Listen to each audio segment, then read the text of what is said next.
हरे कृष्णा। आज हम लोग देखो जो चैप्टर शुरू कर रहे हैं बहुत ही इंटरेस्टिंग चैप्टर है और इंपॉर्टेंट चैप्टर भी है। यानी नॉर्मली आप मान सकते हैं इससे क्वेश्चन आ जाएगा। इस चैप्टर के अलग अलग नाम हैं। न्यू सिलेबस में ये चैप्टर इन्होंने एफएम में दिया है लेसन 19 करके, operational approach to financial decision. Old syllabus में ये अकाउंट्स में चैप्टर है डिसीजन मेकिंग टूल्स के नाम से, या जिसको हम लोग ज्यादा जो नाम से जानते हैं वो मार्जिनल कॉस्टिंग बोलते हैं। तो ये दोनों ही के करिकुलम में है।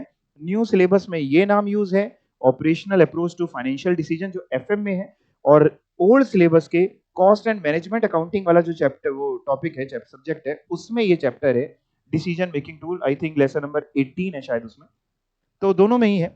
अच्छा, और न्यू सिलेबस में ये जो चैप्टर है इसमें इन्होंने दो टॉपिक कवर किए हुए हैं इस चैप्टर में। एक कॉस्टिंग से रिलेटेड टॉपिक कवर किया हुआ है न्यू सिलेबस में, और एक मार्जिनल कॉस्टिंग से रिलेटेड टॉपिक कवर किया है। जो कॉस्टिंग का टॉपिक है वो ओल्ड में भी है, एक चैप्टर है ओवरव्यू ऑफ कॉस्ट, तो वो मैं जब पढ़ाऊंगा तो उसमें वो कॉस्टिंग वाला टॉपिक जो न्यू सिलेबस में है वो कवर हो जाएगा। ठीक है, तो चलिए शुरुआत कर रहे हैं अपने चैप्टर की, जिसको जिसका सबसे फेमस नाम जो है वो ये है मार्जिनल कॉस्टिंग, जो आपके चैप्टर में यूज नहीं है, मतलब कहने मतलब है वही। और हाँ, ये ओल्ड सिलेबस में भी बताया, ओल्ड सिलेबस में कॉस्ट एंड मैनेजमेंट अकाउंटिंग में आएगा, ठीक है ना। और न्यू सिलेबस में तो सब्जेक्ट ही एक है, corporate accounting and financial management है जी। जी जाहिर सी बात है, आपके जिस करिकुलम में किसमें corporate and management accounting old syllabus में उसी पेपर में आएगा। ठीक, क्लियर हो गया डाउट आपका ये? चलिए वेरी गुड, बहुत अच्छा डाउट था आपका। अब हम लोग मार्जिनल कॉस्टिंग की तरफ चल रहे हैं, और क्या पढ़ने जा रहे हैं यहाँ पे मैं आपको समझाता हूं। देखो, इसको समझने से पहले एक सेकंड इधर देखिए। आमतौर पे जब हम कॉस्ट की बात करते हैं तो नॉर्मली तीन कॉस्ट होती हैं, जिसमें से दो ऐसी कॉस्ट है जो हो सकता है आपने सुनी हुई हो। एक होती है फिक्स्ड कॉस्ट और एक होती है वेरिएबल कॉस्ट। सर आपने तीन कही, अभी एक और समझाऊंगा, पहले इन दो पे चर्चा करता हूं। Fix cost, variable cost. Fix cost वो कॉस्ट होती है जो अकॉर्डिंग टू प्रोडक्शन वेरी नहीं करती है, जो फिक्स्ड रहती है। लेट से फैक्ट्री का रेंट, अगर लेट से फैक्ट्री का रेंट रेंट जो है वो 1 लाख रुपीज है, और आप 100 यूनिट्स मैन्युफैक्चर करते हैं तो भी रेंट आपको 1 लाख देना है। 200 बनाएंगे तो भी रेंट 1 लाख देना है, और नहीं बनाएंगे अगर किसी महीने तो भी रेंट आपको देना पड़ेगा। तो रेंट हो सकता है, मैनेजर की फिक्स सैलरी हो सकती है, और भी बहुत सारे खर्चे हो सकते हैं जो फिक्स होते हैं। इसके अलावा कुछ खर्चे खर्चे ऐसे होते हैं जो वेरिएबल नेचर के होते हैं, जो वेरी करते हैं अकॉर्डिंग टू प्रोडक्शन, जैसे कि रॉ मटेरियल हो गया, वेजेस हो गई, और कोई डायरेक्ट एक्सपेंसेस हो सकते हैं, और कोई वेरिएबल ओवरहेड्स हो सकते हैं, मतलब बेसिकली वेरिएबल खर्चे। जैसे फॉर एग्जांपल मान लीजिए हम अपनी फैक्ट्री में मान लेते हैं ये पेन बनाते हैं, और एक पेन बनाने में 2 रुपए का रॉ मटेरियल लगता है। तो अगर हम एक पेन बनाएंगे तो 2 रुपए का रॉ मटेरियल लगेगा, दो का खर्चा है। अगर दो पेन बनाएंगे 4 का खर्चा है, 10 पेन बनाएंगे 20 रुपए का, और नहीं बनाएंगे तो जीरो। तो वेरिएबल कॉस्ट बेसिकली वो कॉस्ट है जो वेरी करती है अकॉर्डिंग टू प्रोडक्शन, ठीक है ना। अब बात करते हैं, हमारा जो चैप्टर है मार्जिनल कॉस्टिंग हमारा चैप्टर है, जिसमें पहले मैं आपको समझाना चाह रहा हूं मार्जिनल कॉस्ट क्या होती है, फिर मार्जिनल कॉस्टिंग पे जाएंगे। मार्जिनल कॉस्ट वेरिएबल कॉस्ट का ही दूसरा नाम होती है। वेरिएबल कॉस्ट और मार्जिनल कॉस्ट एक ही चीज होती है। तो पहले पढ़ के देखते हैं मार्जिनल कॉस्ट के बारे में मैंने लिखा है, क्या लिखा है आइए पढ़ें।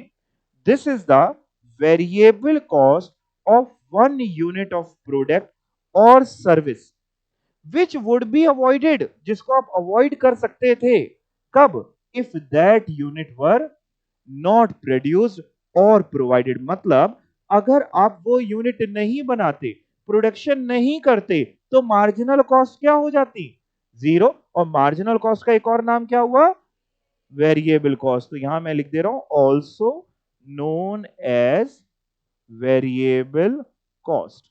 और वेरिएबल कॉस्ट सर क्या होती है? जो वेरी करती है बेटा अकॉर्डिंग टू प्रोडक्शन। अगर आप ज्यादा प्रोडक्शन करेंगे तो टोटल वेरिएबल कॉस्ट ज्यादा होगी, कम प्रोडक्शन करेंगे कम होगी, नहीं करेंगे वेरिएबल कॉस्ट नहीं आएगी। तो एक बार फिर से पढ़िएगा, लाइन बड़ी सुंदर सी लाइन है। This is the variable cost of 1 unit of product और सर्विस। एक यूनिट बनाने के लिए क्या थी, विच वुड बी अवॉइडेड का मतलब क्या है? अगर आप चाहते हैं कि वेरिएबल कॉस्ट ना है तो आप ना करिए production, which would be avoided if that unit were not produced or provided। पर लेकिन फिक्स कॉस्ट में ऐसा नहीं होता, अगर आप नहीं भी बनाएंगे तो भी आपकी फिक्स कॉस्ट तो जो है वो आपको देनी पड़ेगी। तो variable cost it is the total variable cost attributable to 1 unit, यानी टोटल जो हमारी वेरिएबल कॉस्ट है किसी एक प्रोडक्शन करने के लिए, एक यूनिट बनाने के लिए, वो है हमारी मार्जिनल कॉस्ट। और सर ये निकलती कैसे है, वेरिएबल कॉस्ट कैसे निकलती है? It is the sum of prime cost and variable overhead. चलिए मैं आपको समझाता हूं मैंने क्या लिखा है। देखो होता क्या है, आपके स्कूल में करिकुलम में कॉस्ट शीट थी क्या? कॉस्ट शीट नहीं, अब स्कूल में सब हटा दिया, एबीसीडी थी छोटे में, एबीसीडी पढ़ी, चलो ठीक है। देखो क्या होता है मैं आपको समझाऊं।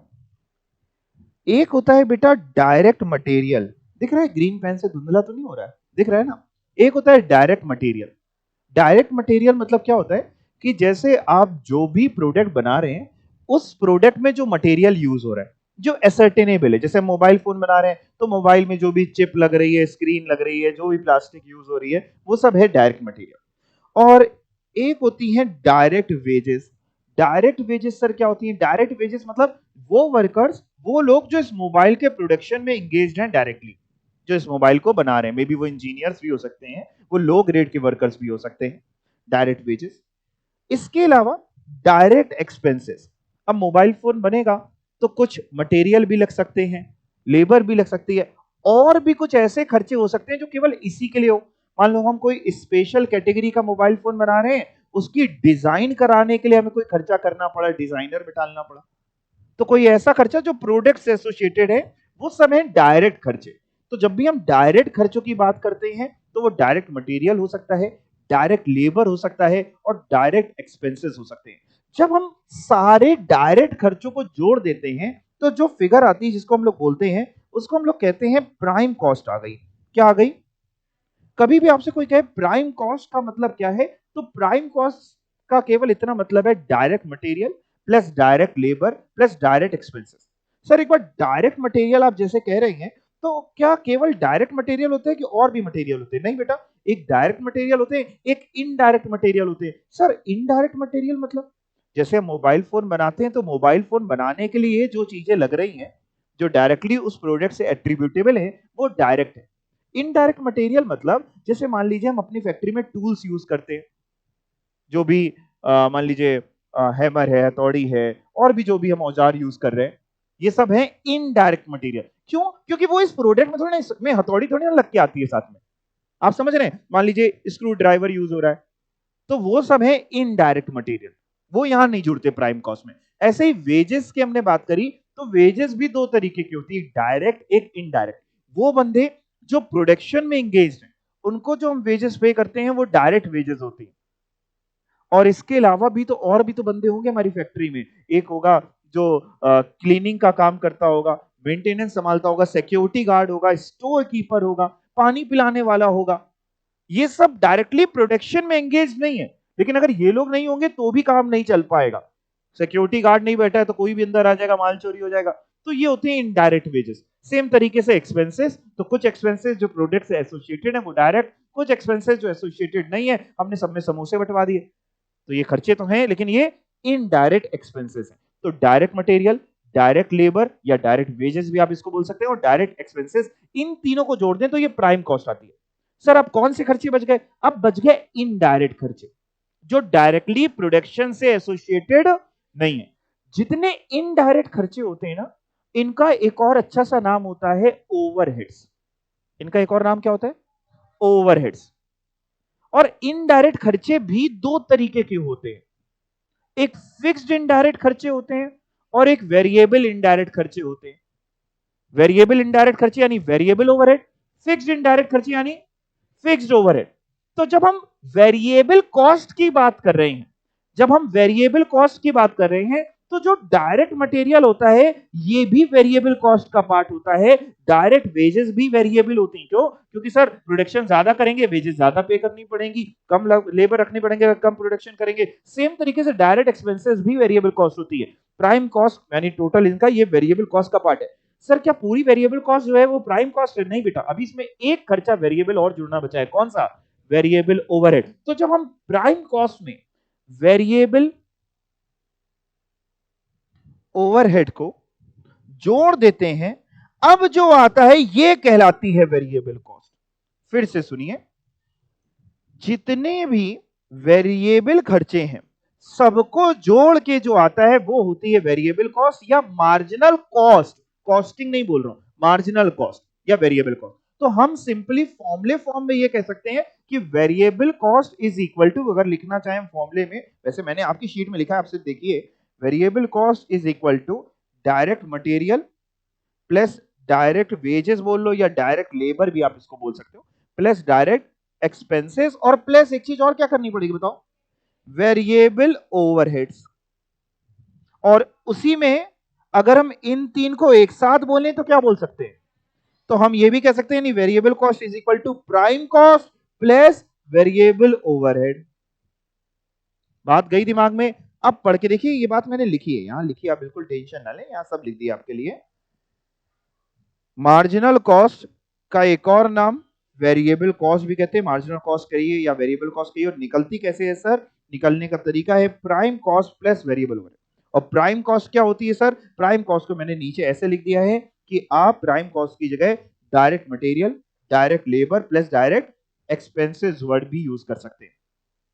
तो हम कह सकते हैं मार्जिनल कॉस्ट यानी variable cost is equal to direct material plus direct labour plus direct expenses plus variable overhead. ये है मार्जिनल कॉस्ट। तो सर मार्जिनल कॉस्टिंग क्या है? मार्जिनल कॉस्टिंग क्या है समझाता हूं आपको। मार्जिनल कॉस्ट तो समझ में आ गई, मार्जिनल कॉस्टिंग क्या है? मार्जिनल कॉस्टिंग एक तरीका है जिससे हम ये चेक कर रहे होते हैं, ये कैलकुलेट कर रहे होते हैं, ये एसर्टेन कर रहे होते हैं कि मेरी वेरिएबल कॉस्ट का, मेरी जितनी यूनिट्स हम बेचेंगे उसका प्रॉफिट्स में क्या असर पड़ेगा, यानी उसकी वजह से प्रॉफिट्स कितने होंगे, कम होंगे या ज्यादा होंगे। यानी मार्जिनल कॉस्टिंग एक तरीका है जिसमें हम करते क्या है, हम एसर्टेनमेंट करते हैं, हम निकालते हैं कि हमारी मार्जिनल कॉस्ट कितनी है और उसका इफेक्ट कितना होगा प्रॉफिट में अगर हम वॉल्यूम में चेंज करेंगे। वॉल्यूम मींस यहां पे वो वॉल्यूम आवाज नहीं, वॉल्यूम मींस क्वांटिटी। सेल में अगर हम क्वांटिटी में कम या ज्यादा करते हैं तो साहब हमारे प्रॉफिट में जो इफेक्ट होगा ये कहलाती है मार्जिनल कॉस्टिंग। मार्जिनल कॉस्टिंग एक ऐसी टेक्निक है, एक ऐसा तरीका है जो जीवन को थोड़ा आसान बना देता है व्यापारी के लिए। यानी व्यापारी बहुत कुछ मार्जिनल कॉस्टिंग की मदद से निकाल सकता है। वो भी क्या तरीका, कैसे निकाल सकता है, सब सिखा दूंगा आपको। पहले तो ये पढ़ते हैं marginal costing. It refers to the ascertainment of marginal cost, marginal cost निकालना, एंड उसका इफेक्ट जानना किसमें सर? प्रॉफिट में। कैसे इफेक्ट जानना? अगर हम वॉल्यूम में चेंज करेंगे, अगर हम सेल में चेंज करेंगे। देखिए अगर हम सेल में चेंज करते हैं, क्वांटिटी ज्यादा बेचेंगे या कम बेचेंगे, आपको क्या लगता है वेरिएबल कॉस्ट में चेंज आएगा कि नहीं आएगा? आएगा। लेकिन फिक्स कॉस्ट एक ऐसी कॉस्ट है जिसमें चेंज नहीं आएगा। तो भैया सिंपल सी बात है, छोटे में भी हमने प्रॉफिट का फॉर्मूला पढ़ा था, आप लिखिएगा नहीं, नीचे लिखा हुआ है मैंने। छोटे में भी हमने प्रॉफिट का फॉर्मूला पढ़ा था कि कभी हमें प्रॉफिट निकालना हो तो हम सेल में कॉस्ट को माइनस कर दें तो हमारा प्रॉफिट आ जाता था। अगर सेल में कॉस्ट को माइनस कर दें तो प्रॉफिट आ जाता था। हम कौन सी कॉस्ट की बात कर रहे हैं यहां पे? हम दोनों कॉस्ट की बात करेंगे, वेरिएबल भी और फिक्स्ड भी। मतलब हम सेल में variable cost as well as fix cost को जब माइनस करते हैं तो प्रॉफिट आता है। तो मार्जिनल कॉस्टिंग करती क्या है?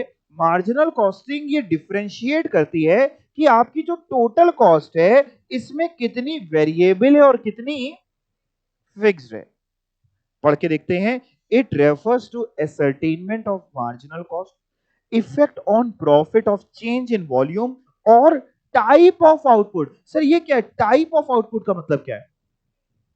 टाइप ऑफ आउटपुट का मतलब है, हो सकता है हम अपने यहां पे 2-3 तरीके के प्रोडक्ट बनाते हैं, क्या सब में प्रॉफिट मार्जिन सेम होगा?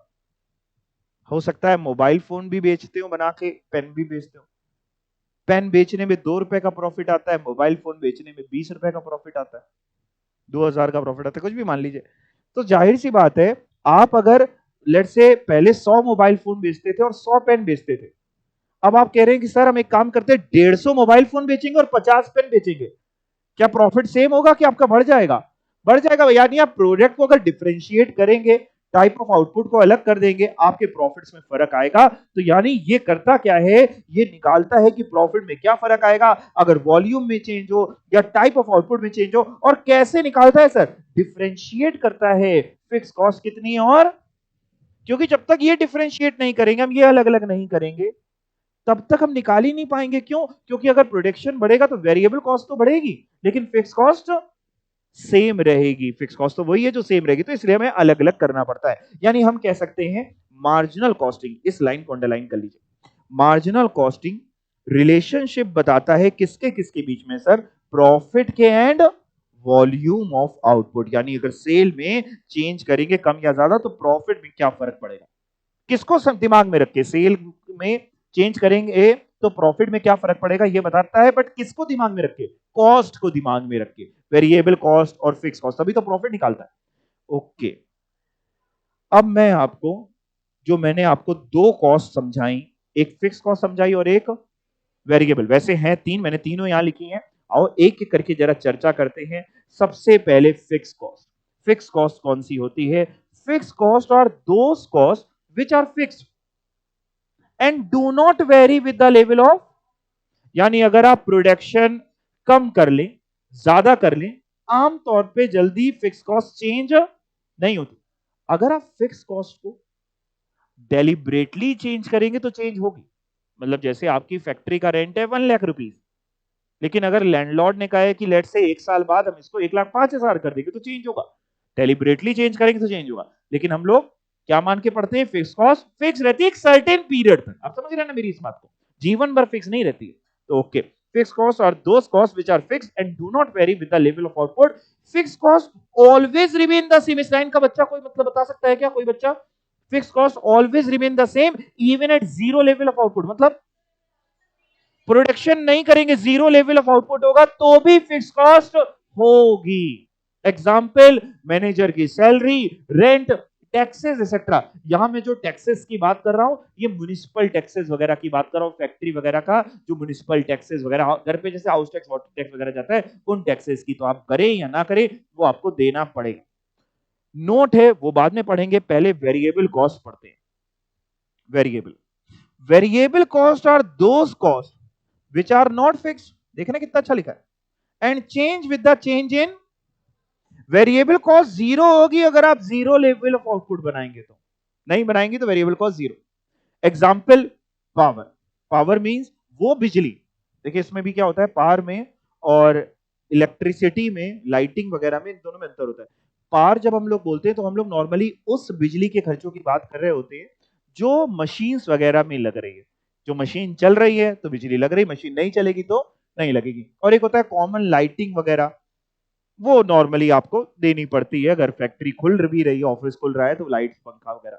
तो पावर का खर्चा हो सकता है। Commission to salesman based on sale. हमने सेल्समैन रख रखा है, हमने उससे क्या रखा है, भैया तुम जितनी यूनिट्स बेचोगे पर यूनिट तुमको 2 रुपए का कमीशन देंगे। तो अगर वो 1 यूनिट बेचता है तो उसको 2 का कमीशन, 200 यूनिट बेचता है 400 का कमीशन, 2 लाख यूनिट बेच देगा 4 लाख रुपए का कमीशन, नहीं बेचेगा कोई कमीशन नहीं। तो ये सब जितनी भी ऐसी कॉस्ट हैं जो वेरी कर रही हैं अकॉर्डिंग टू प्रोडक्शन, वो वेरिएबल कॉस्ट है। अब बात करते हैं बॉक्स में मैंने क्या लिखा है, जरा एक काम करो, फिक्स कॉस्ट का नोट नंबर 1 पढ़ो और वेरिएबल कॉस्ट का नोट नंबर 1 पढ़ो।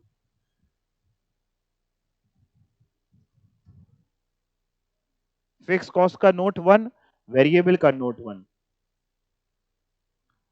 क्या आपको कोई गलती नजर आ रही है क्या?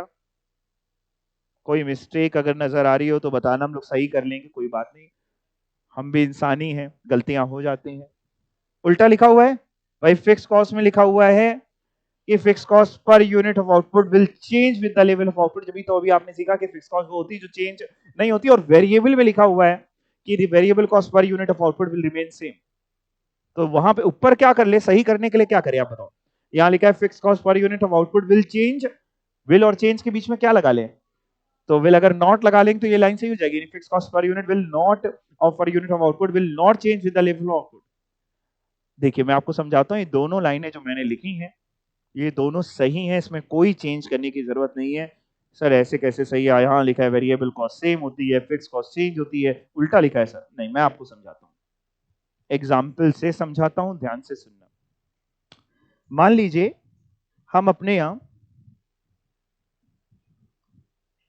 1 लाख यूनिट्स का प्रोडक्शन करते हैं, 1 लाख यूनिट्स बनाते हैं, और मेरी जो वेरिएबल कॉस्ट आती है वो 2 रुपए पर यूनिट है। तो यानी 1 लाख यूनिट बनाने के लिए बेटा वेरिएबल कॉस्ट कितनी आएगी, 2 लाख रुपए की।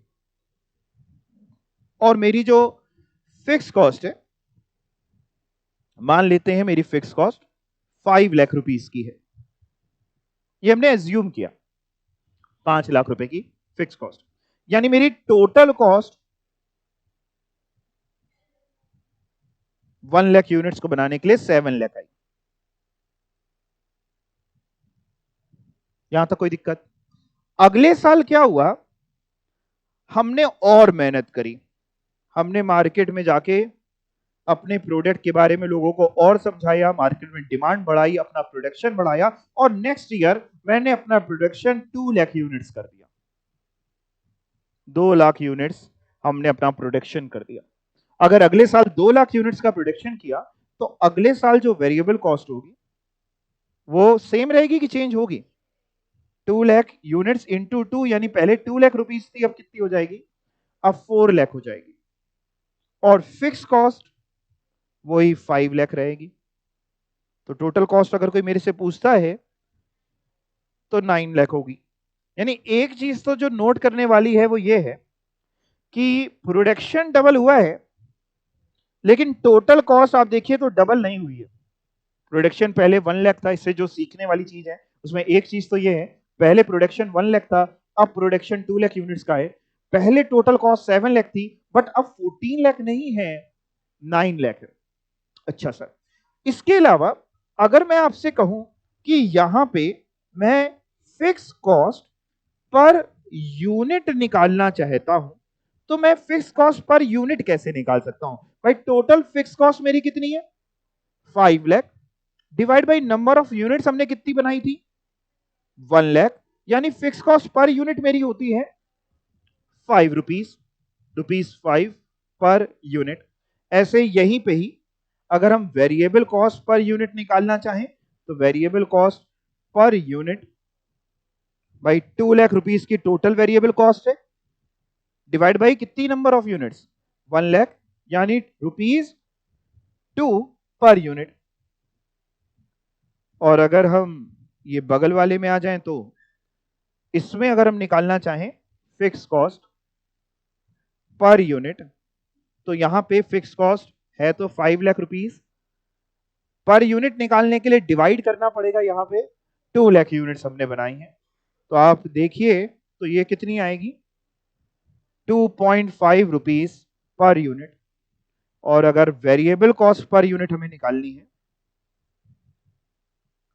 तो हम वेरिएबल कॉस्ट हमारी टोटल थी 4 लाख रुपीस की, divide by 2 lakh is equal to ₹2 per unit. अब अगर आप ध्यान से देखें तो फिक्स्ड कॉस्ट, बात समझिए, पूरी बात सुनते, पूरी बात सुनिएगा, आधी बात में मजा मेरे को कभी नहीं आया जीवन में, पूरी करते हैं। देखो fix cost in total same रहती है, fixed cost in total same रहती है, बट पर यूनिट चेंज हो जाती है अगर प्रोडक्शन में चेंज आता है। Fix cost per unit change होती है, जैसे जैसे आप प्रोडक्शन बढ़ाएंगे या घटाएंगे fix cost per unit change होगी, लेकिन इन टोटल सेम होगी। वेरिएबल कॉस्ट की बात करें तो variable cost in total same होती है कि नहीं? नहीं भैया, इन टोटल चेंज होती है, लेकिन पर यूनिट वेरिएबल कॉस्ट सेम रहती है। तो मैंने अपने नोट के जो पहला पॉइंट है फिक्स कॉस्ट का, उसमें केवल इतना लिखा है कि fix cost per unit change होती है, और वेरिएबल के पहले पॉइंट में लिखा है कि variable cost per unit same होती है। जानबूझ के ये लाइन लिखी थी क्योंकि नॉर्मली लोगों को फिक्स कॉस्ट से यही समझ आता है कि फिक्स है, तो लगता है कि गलत है, लेकिन गलत नहीं है। एक बार पढ़ के देखते हैं ये लाइन क्या लिखी है। Fixed cost per unit of output will change. क्या चीज चेंज होगी? पर यूनिट चेंज होगी with the level of output. यानी अगर आप लेवल ऑफ आउटपुट में चेंज करेंगे तो फिक्स कॉस्ट आपकी पर यूनिट जो है वो चेंज हो जाएगी।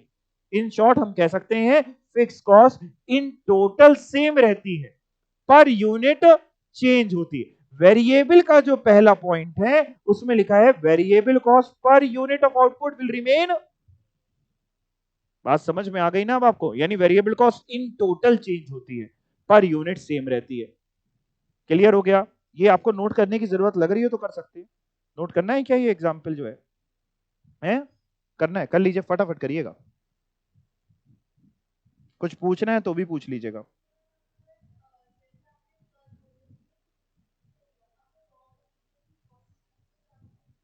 जी बिल्कुल, वो तो है ही। कह रहे हैं जैसे सर आपने वेरिएबल कॉस्ट ली 2 रुपए की, अगर लेट से मान लीजिए मार्केट में रॉ मटेरियल महंगा हो गया तो जाहिर सी बात है तो फिर वेरिएबल कॉस्ट चेंज हो जाएगी। तो वो same applies for fix cost as well. Same applies for fix cost as well, कि अगर फिक्स कॉस्ट चेंज हो गई, मान लीजिए मैनेजर की सैलरी बढ़ानी पड़ गई, तो फिर वो इन टोटल भी चेंज हो जाएगी। बट हम तो जब पढ़ रहे हैं तो हम तो एक ही सेम सिनेरियो में पढ़ रहे हैं कि यही है वेरिएबल कॉस्ट अभी थोड़े टाइम तक, यही है फिक्स कॉस्ट अभी थोड़े टाइम तक। और कोई डाउट किसी का? नोट कर लीजिए इसको।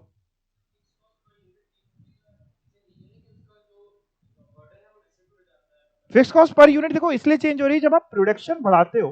देखो जितनी बड़ी बड़ी इंडस्ट्रीज हैं, जरा समझिए, जो लार्ज स्केल में प्रोडक्शन करती हैं और जो छोटी इंडस्ट्रीज होती हैं, दोनों में दिक्कत क्या होती है? मतलब छोटी इंडस्ट्रीज को दिक्कत क्या होती है? छोटी इंडस्ट्रीज का ना वॉल्यूम ऑफ प्रोडक्शन कम होता है।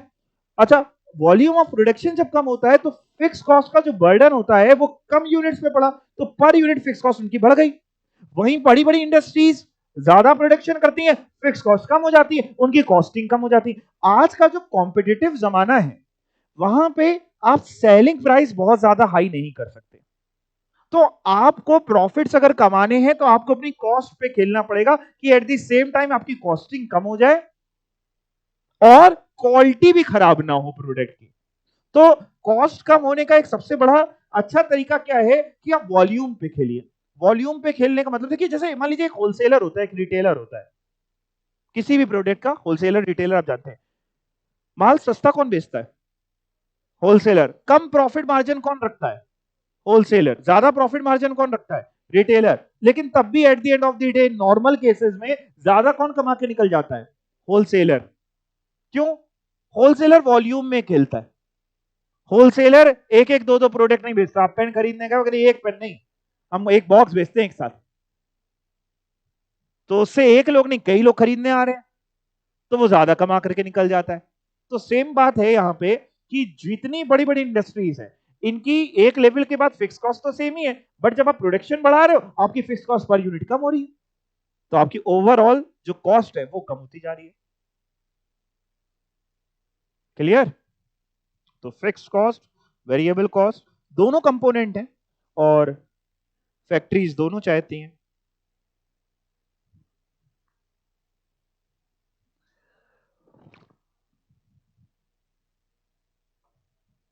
चलें आगे चलें। ओके सर, और क्या नोट्स में आपने लिखा है? नोट नंबर 2 में मैंने क्या लिखा है फिक्स कॉस्ट का, आइए पढ़ते हैं। फिक्स कॉस्ट का एक और नाम भी होता है, इसको पीरियड कॉस्ट के नाम से भी जानते हैं, क्योंकि एक सर्टेन पीरियड की होती है। मे बी फिक्स कॉस्ट जो आप बात कर रहे हैं ये एक महीने की हो सकती है, एक क्वार्टर की हो सकती है, हाफ ईयर की हो सकती है, पूरे साल की हो सकती है। तो एक सर्टेन पीरियड की होती है, इसलिए इसको पीरियड कॉस्ट के नाम से भी जाना जाता है। वेरिएबल कॉस्ट को प्रोडक्ट की कॉस्ट के नाम से भी जाना जाता है, तो उसके एक और नाम, यानी वेरिएबल कॉस्ट के बेसिकली अभी तक आपने 3 नाम सीख लिए, एक मार्जिनल कॉस्ट, एक वेरिएबल कॉस्ट और एक प्रोडक्ट कॉस्ट। इसके अलावा फिक्स कॉस्ट में बस एक चीज लाइन और लिखी है कि फिक्स कॉस्ट वगैरह को जितना भी होता है वो आप पीएनएल वगैरह में ले जाते हैं, फैक्ट्री के रेंट वगैरह normally profit and loss account में जाते हैं, वो सब हम लोग को पता है। ठीक है सर। सर आपने तो कहा था 3 तरीके की कॉस्ट होती है, तीसरी कौन सी है? तीसरी है बेटा सेमी वेरिएबल कॉस्ट, या इसका एक और नाम भी होता है, इसको हम लोग सेमी फिक्स्ड कॉस्ट भी बोल सकते हैं। लिखना हो तो आप लिख लीजिए, सेमी वेरिएबल कॉस्ट भी बोल सकते हैं और सेमी फिक्स्ड कॉस्ट भी बोल सकते हैं। अब ये है क्या सर, सेमी वेरिएबल कॉस्ट क्या है? इसको मैं आपको एग्जाम्पल से समझाता हूं।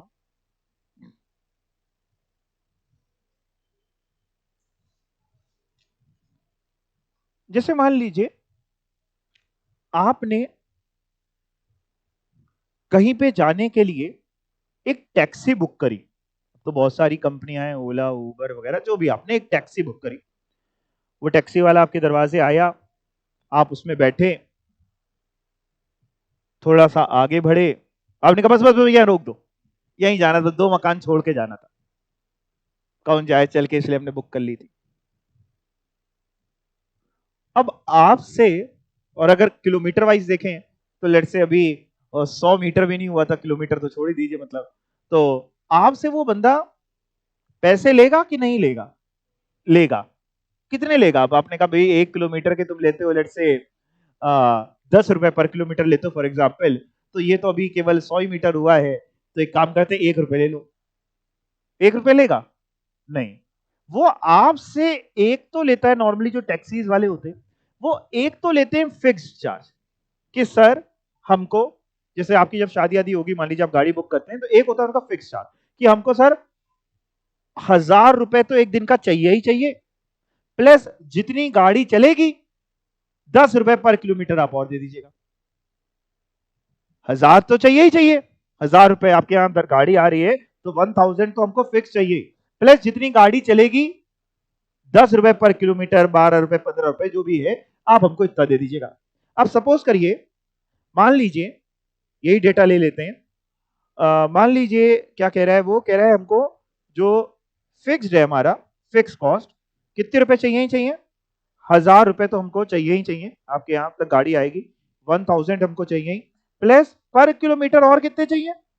ये पर किलोमीटर जो चाहिए वो कौन सी चीज है हमारे लिए? वेरिएबल कॉस्ट जो है, पर किलोमीटर बोल लो या पर यूनिट बोल लो, वो है कितने रुपए बेटा? 10 रुपए। अब मान लीजिए पहला केस, कार जो चली वो चली लेट से 100 किलोमीटर, टोटल कितने किलोमीटर का रन हुआ? 100 किलोमीटर। अब आप बताइए जो बिल बनेगा वो टोटल, कोई बच्चा बता सकता है कितना बिल बनेगा? 2000। Are you sure? बिल्कुल ठीक आप कह रहे हैं कि बिल जो बनेगा सर वो ऐसे बनेगा कि वेरिएबल कॉस्ट जो वो हमसे लेगा वो 100 किलोमीटर इंटू 10 रुपए, 1000 रुपए, और फिक्स्ड तो वो हमसे 1000 रुपए लेने ही वाला है, यानी टोटल 100 किलोमीटर के वो हमसे 2000 लेने वाला है। दूसरा केस, मान लीजिए गाड़ी चली, कितनी चली? लेट से गाड़ी चली 200 किलोमीटर, तो जो बिल बनेगा वो कैसे बनेगा, कितना बनेगा आप बताइए? 3000 रुपीज का बिल बनेगा, क्योंकि वेरिएबल कॉस्ट के नाम से वो आपको 200 किलोमीटर का 10 रुपए के हिसाब से 2000 रुपए लेगा, और फिक्स कॉस्ट वो आपसे 1000 ही लेगा, टोटल आपसे 3000 लेगा। अब मैं आपसे जो पूछ रहा हूं वो बताना मेरी क्वेश्चन को सुन के, ये जो 2000 है ये वेरिएबल कॉस्ट है कि फिक्स कॉस्ट है? ये जो 2000 रुपए हैं ये वेरिएबल है कि फिक्स्ड है, कि दोनों ही नहीं है? ना पूरी तरीके से वेरिएबल है ना पूरी तरीके से फिक्स्ड है, इसमें क्योंकि दोनों जुड़े हैं, वेरिएबल भी जुड़े हैं, फिक्स भी जुड़ा है। ऐसी कॉस्ट जिसमें दोनों एलिमेंट होते हैं उसको हम बोलते हैं सेमी वेरिएबल। नाम से समझिए, सेमी वेरिएबल मींस एक पोर्शन वेरिएबल नहीं, हाँ जरूरी नहीं कि हाफ, जरूरी नहीं कि एग्जैक्टली हाफ। अब जैसे इस केस में देखेंगे तो ये जो 3000 रुपए हैं ये भी तो सेमी वेरिएबल ही है, इसमें फिक्स भी जुड़े हैं, वेरिएबल भी। तो सेमी वेरिएबल मींस कि एक पोर्शन वेरिएबल है उसमें से और एक पोर्शन फिक्स्ड है। अब आपको एग्जाम में क्वेश्चन क्या दिया होगा वो सुन लो, इसी से ही आप ही के सामने क्वेश्चन बनाते हैं। इतने डेटा से एक क्वेश्चन आपको एग्जाम में लिखा होगा, जितना हम ये ग्रीन पेन से लिख रहे हैं, ग्रीन से दिखता है ना आपको? हाँ, आपको एग्जाम में लिखेगा कि सर अगर 100 किलोमीटर रन हुआ तो टोटल जो बिल आया वो आया 2000 रुपए का। और सर अगर 200 किलोमीटर रन हुआ, आप ही के सामने क्वेश्चन बना रहे हैं, अगर 200 किलोमीटर रन हुआ तो बिल आया 3000 रुपए का। सर आप बताइए कि इसमें से वेरिएबल कॉस्ट कितनी है और फिक्स कॉस्ट कितनी है। यानी एग्जाम में आपको केवल जितना ग्रीन पेन से लिखा है इतना ही क्वेश्चन देगा, ऊपर वाला क्वेश्चन ये नहीं देगा। और आपसे कहेगा कि आप कैलकुलेट करो कि इसमें वेरिएबल कितनी है और फिक्स्ड कितनी है। वो कह रहा है जब 100 किलोमीटर, अब ये किलोमीटर है उसको यूनिट्स कह सकते हैं, तो 100 यूनिट्स में बिल आया 2000 रुपए का, 200 यूनिट में बिल आया 3000 का। आपको इसमें से ये बतानी है कि टोटल फिक्स कॉस्ट कितनी है और वेरिएबल कॉस्ट पर यूनिट कितनी है। आंसर पहले ही मैं आपको बता देता हूं कि फिक्स कॉस्ट जो आनी चाहिए वो 1000 रुपए आनी चाहिए, वेरिएबल कॉस्ट जो आनी चाहिए वो 10 रुपए आनी चाहिए पर किलोमीटर। आंसर आपको बताया कि क्वेश्चन आप ही के सामने बनाया, उसी से ही डेटा से ही ये उठा करके बनाया है। अब लेकिन बात ये आती है कि साहब निकलेगा कैसे।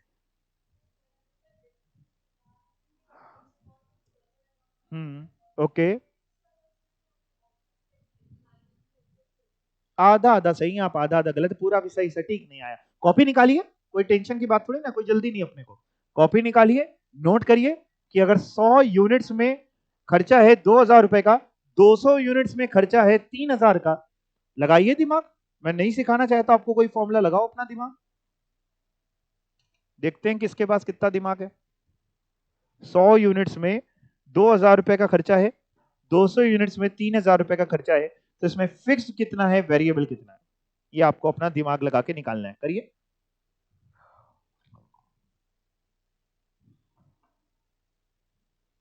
इससे आसान क्या हो सकता है। मैंने आप ही के सामने पूरा क्वेश्चन बनाया है, आपको दिख भी रहा, आंसर भी आपको पता है, बस वहां तक कैसे पहुंचे ये आपको देखना है। यहाँ पे खेल आंसर का नहीं, आंसर तो बताइए बट कैसे पहुंचना है ये निकालो। निकाल लिया आपने? क्या किया? यूनिटरी मेथड लगाया, अच्छा चलो ठीक है मान लेते हैं, लेकिन मेरे हिसाब से सही नहीं है। हाँ आप क्या करें, ठीक है ठीक है ठीक है, आपने पढ़ा हुआ है, ठीक है हाँ। और जो लोग पहली बार मेरे से पढ़ रहे हैं वो बेसिकली बताएं क्या करना चाहिए। मतलब पहली बार मतलब ये चैप्टर पहली बार पढ़ रहे हैं।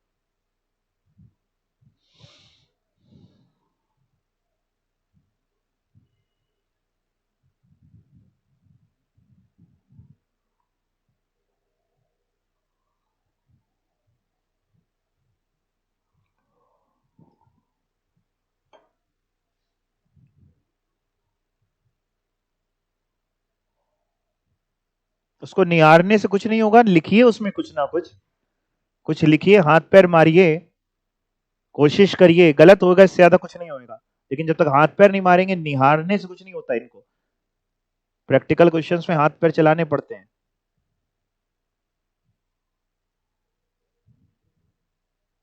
ऑनलाइन वाले तुम लोग भी करके बताओ क्या करना चाहिए।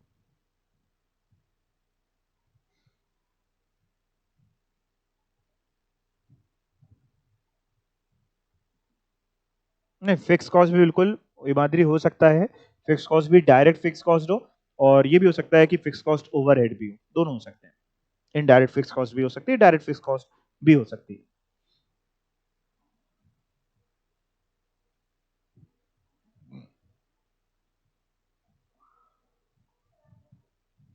आ गया? क्या किया, किससे डिवाइड किया,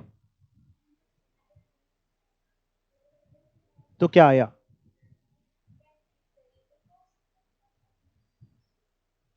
ठीक है, गुड, सही है। देखिए साहब कैसे निकालेंगे, इधर देखिए, हाय माधुरी, ठीक कह रहे हैं आप।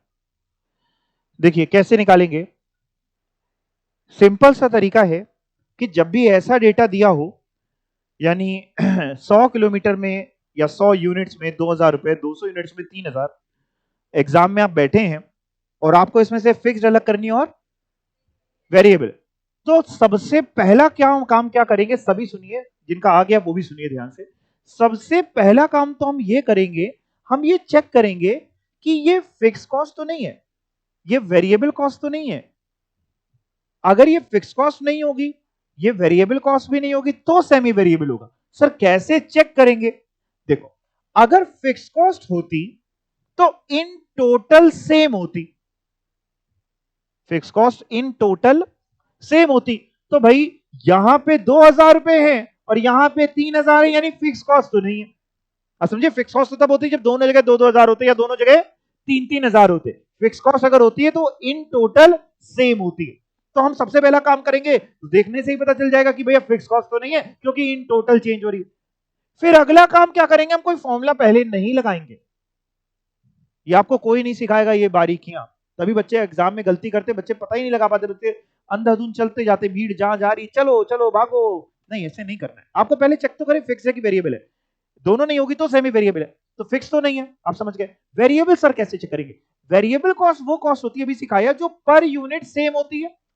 वेरिएबल कॉस्ट वो कॉस्ट होती है जो पर यूनिट सेम होती है। तो हम क्या करेंगे, एग्जाम में सिंपली अपने कैलकुलेटर पे बिना कहीं लिखे चेक कर लेंगे कि 2000 रुपीज डिवाइड बाई 100 यूनिट्स कितना होता है, कितना होता है 20 रुपीज, और 3000 डिवाइड बाई 200 कितना होता है।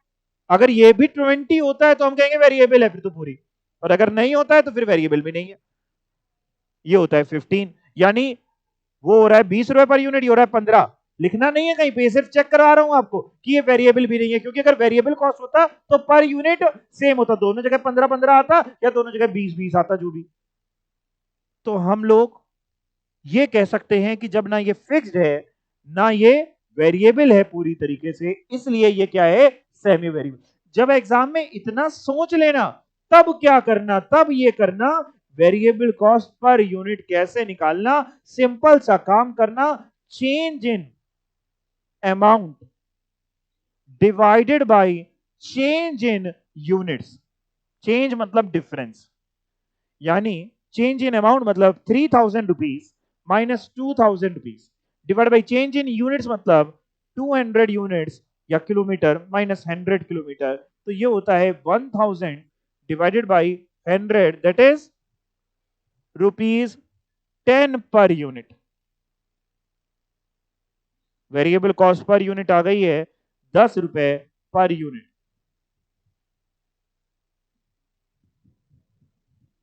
नोट कर लीजिए क्या किया सर, बिल्कुल सिंपल सा एक तरीका होता है कि दोनों का डिफरेंस अमाउंट का डिवाइड बाय यूनिट्स का डिफरेंस कर दें तो वेरिएबल कॉस्ट आ जाती है। सबसे पहले वेरिएबल कॉस्ट आ जाती है जो है पर यूनिट। अब क्या करते हैं, अब फिक्स कॉस्ट निकालेंगे पहले, लेकिन आप इसको नोट करें। ठीक है, हिमाद्री ने पूरा सॉल्व कर दिया, बिल्कुल ठीक आपने किया। बाकी बच्चे आंसर नहीं दे रहे, पलक, खुशी, कृति, परिधि, पूनम, आयुष, अनन्या, निकिता, जो भी हैं, आप लोग आंसर नहीं दे रहे हैं।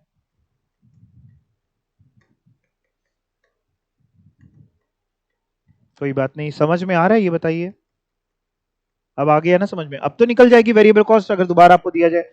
सर फिक्स कॉस्ट कैसे निकलेगी? देखो फिक्स कॉस्ट कैसे निकलती है, सुनना, इधर देखना। फिक्स कॉस्ट, जो टोटल कॉस्ट होती है ना बेटा, वो पता है कैसे बनती है? टोटल कॉस्ट कैसे बनती होगी? Fix cost plus variable cost. अगर हम टोटल कॉस्ट में वेरिएबल कॉस्ट हटा दें, मैं लिख रहा हूं आपके लिए पूरा पूरा, टोटल कॉस्ट होती है fix cost plus variable cost. अगर टोटल कॉस्ट में टीसी मतलब टोटल कॉस्ट, वेरिएबल कॉस्ट हटा दे तो क्या आ जाएगी, फिक्स कॉस्ट। यानी हम डायरेक्टली ऐसे लिख दे रहे हैं, यहां से शुरू कर रहे हैं सॉल्यूशन, ये तो आपको समझा रहा था यहां से, कि फिक्स कॉस्ट जो होती है वो total cost minus variable cost होती है। फिक्स कॉस्ट जो होती है वो total cost minus variable cost. अब आपके पास दो थी टोटल कॉस्ट, एक 2000 वाली, एक 3000 आप कोई भी एक पकड़ सकते हो, किसी को भी एक को लेके आपकी फिक्स कॉस्ट आ जाएगी, आंसर सेम ही आएगा। लेट्स से हम ये वाला ले लेते हैं कि 100 यूनिट में टोटल कॉस्ट थी 2000 रुपए की, 2000 रुपए की। तो हम क्या कर रहे हैं, फिक्स कॉस्ट निकाल रहे हैं। Fix cost is equal to total cost sir 2000 है, माइनस वेरिएबल कितनी है, आपने एक यूनिट की निकाल दी है कितने रुपए, 10 रुपए आपने ये निकाल दी, वेरिएबल कॉस्ट पर यूनिट 10 रुपए आपने एक यूनिट की निकाल दी है।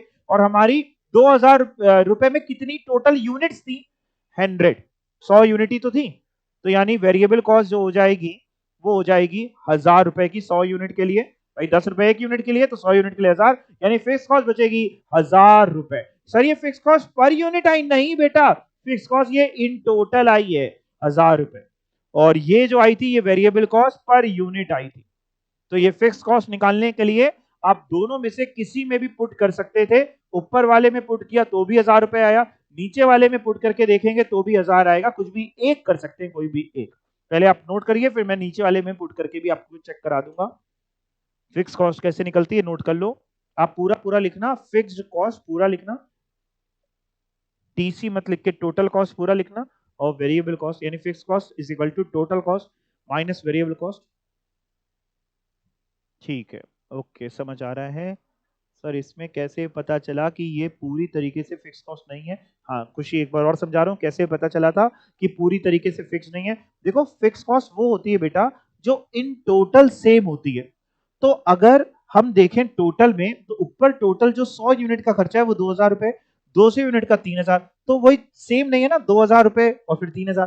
फिक्स कॉस्ट तब होती जब इन टोटल दोनों या तो 2000 होती या इन टोटल दोनों 3000 होती, तो हम कह सकते थे कि पूरी फिक्स कॉस्ट है। और वेरिएबल कॉस्ट क्यों नहीं है, क्योंकि वेरिएबल कॉस्ट वो होती है जो पर यूनिट सेम होती है। हमने जब ऊपर वाला पर यूनिट निकाला 2000 डिवाइड बाई 100 करके तो 20 रुपीज आया, नीचे वाला जब पर यूनिट निकाला तो 15 रुपीज आया, तो वो अलग अलग आया। वेरिएबल कॉस्ट तो होती तब जब पर यूनिट दोनों 20 आ रहे होते या दोनों 15 आ रहे होते, यानी जो भी आ रहा होता वो दोनों सेम आ रहा होता। तो जब ना फिक्स थी ना वेरिएबल थी, इसलिए वो सेमी वेरिएबल थी, जिसमें हमने वेरिएबल कॉस्ट पर यूनिट के लिए change in amount upon change in units कर लिया, और फिर फिक्स कॉस्ट के लिए हमने कहा कि total cost minus variable cost. Total cost हमने किसी भी एक पे उठा ली, ऊपर वाले 100 यूनिट पे 2000 की थी, हमने वो उठा ली, तो 100 यूनिट पे 2000 है हमारी टोटल कॉस्ट, और 100 यूनिट पे 10 रुपए के हिसाब से वेरिएबल कॉस्ट 1000 रुपए, तो फिक्स कॉस्ट 1000 रुपए। नोट कर लीजिए, कर लिया है नोट आपने। दूसरे वाले पे भी आप रख के चेक कर सकते हैं, 1000 रुपए ही आएगा। चेक कर लिया आपने, मैं भी एक बार करा देता हूं। दूसरे वाले पे अगर हम फिक्स कॉस्ट को रखते तो फॉर्मूला तो यही रहता, fix cost is equal to total cost minus variable cost.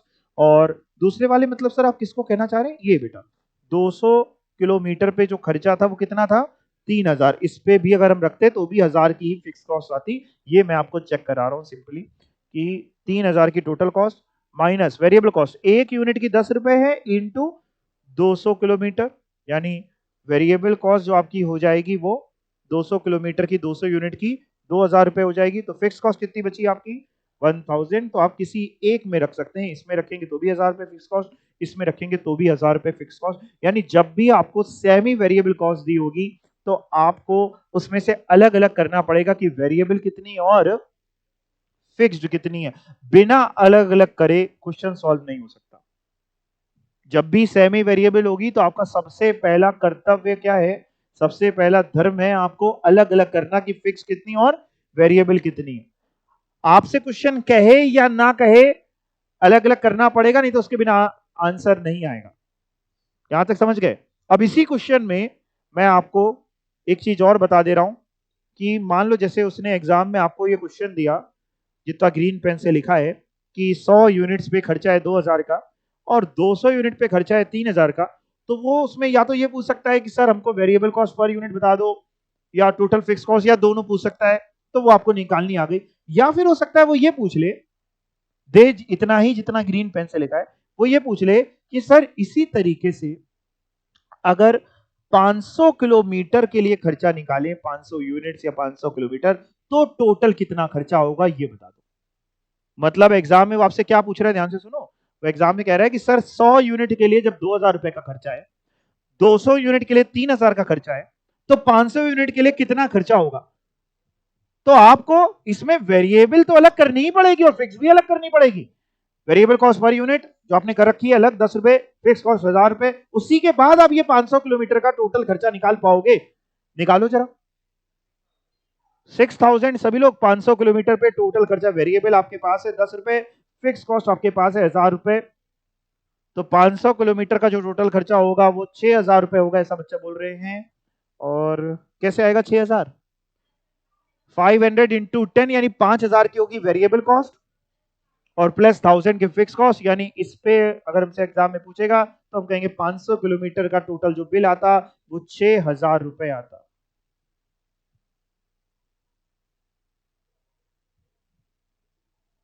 तो क्या आपको एग्जाम में अगर ये पूछेगा तो भी वेरिएबल और फिक्स अलग अलग करनी पड़ेगी? यस और नो? करनी पड़ेगी, बिना उसके थोड़ी ना आंसर आएगा। लेकिन करने से पहले चेक कर लेना कि वाकई सेमी वेरिएबल है भी कि नहीं है। ठीक है, आपने नोट कर लिया है सभी ने? अब मैं इसी में कुछ चेंजेस कर रहा हूं, आप मत करना, सिर्फ पूछने के लिए आपसे कि देखें आपको कितना समझ में आई चीजें। मान लो आपको क्वेश्चन वो ऐसे देता, वो कहता साहब 200 100 किलोमीटर में 2000 रुपए का खर्चा आया, 200 किलोमीटर में भी 2000 का खर्चा आया। आप बताओ 500 किलोमीटर यानी 500 यूनिट्स बोल लो, कुछ भी बोल लो, इसमें कितना खर्चा होगा? केवल इतना क्वेश्चन पूछता तो आप क्या आंसर बताते? 10,000? 2000? 2000 ही होता, सही बता रहे। कैसे बताया 2000? पूरा फिक्स है, सेम ही है, जब तो 2000 होता। ठीक है, दूसरा आपसे वो कहता कि सर 100 किलोमीटर पे 2000 का खर्चा आया, 200 किलोमीटर पे 4000 का खर्चा आया, आपसे कह रहा है 500 किलोमीटर पे बताओ कितना? 10,000? कैसे आएगा 10,000? पूरी वेरिएबल है। कैसे समझ आ रहा है वेरिएबल है? पर यूनिट सेम है भाई। 2000 किलोमीटर पे मतलब 2000 रुपए पे 100 किलोमीटर है, यानी ये 20 रुपए होता है। और 4000 रुपए पे 200 किलोमीटर है, ये भी 20 रुपए होता है। 4000 डिवाइड बाई 200 और 2000 डिवाइड बाई 100, दोनों 20-20 रुपए, यानी पूरी तरीके से वेरिएबल है, क्योंकि variable cost per unit same होती है। तो 500 इंटू 20 कर दे, 10,000 रुपए। क्लियर? चलो अब वापिस आते हैं इधर और सेमी वेरिएबल जरा पढ़ के देखते हैं क्या लिखा है। पढ़िए अपने आप, देखिए आपको समझ में आ जाएगा।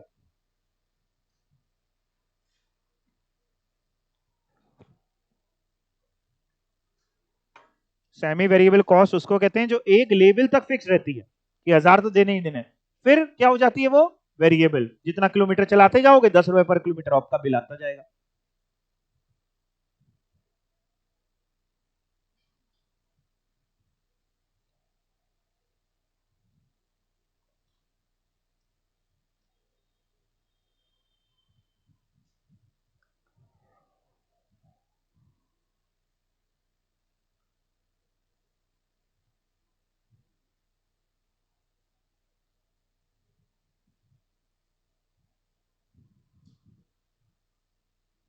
The cost which remain fixed up to a certain level of output, जो एक लेवल तक फिक्स्ड है और फिर क्या बनती जा रही है? वेरिएबल बन रही है, ये कहलाती है सेमी वेरिएबल कॉस्ट। जैसे कि delivery van expenses, a simple way to segregate fixed and variable cost. कैसे अलग अलग कर सकते हैं? वेरिएबल कॉस्ट पर यूनिट कैसे निकाले? Change in total cost upon change in unit. और फिक्स कॉस्ट कैसे निकालें? टोटल कॉस्ट ले लीजिए किसी भी यूनिट के, हमने लिखा for Z unit, means may be आप 100 यूनिट 200 यूनिट किसी की भी, माइनस कर दीजिए variable cost per unit into Z unit यानी नंबर ऑफ यूनिट्स जो आपने निकाला। एक एग्जांपल मैंने यहां पे भी लिया है, आप करके बताइए, सॉल्यूशन नहीं देखिएगा, ठीक है? टोटल कॉस्ट 500 यूनिट की है 1700, 800 यूनिट्स की है 2600। आपको इसमें से बतानी है कि फिक्स कॉस्ट कितनी है और वेरिएबल कॉस्ट पर यूनिट कितनी है। लेकिन पहले चेक कर लेना आप कि ये ऐसा तो नहीं कि वाकई पूरी फिक्स कॉस्ट ही है, ऐसा तो नहीं कि वेरिएबल कॉस्ट ही है। जब आपको दोनों में ना आंसर आए तभी सेमी वेरिएबल मान के आंसर आगे निकालना, बिना चेक करे आगे मत चलना कभी भी जीवन में, नहीं तो एग्जाम में गलती खा जाओगे।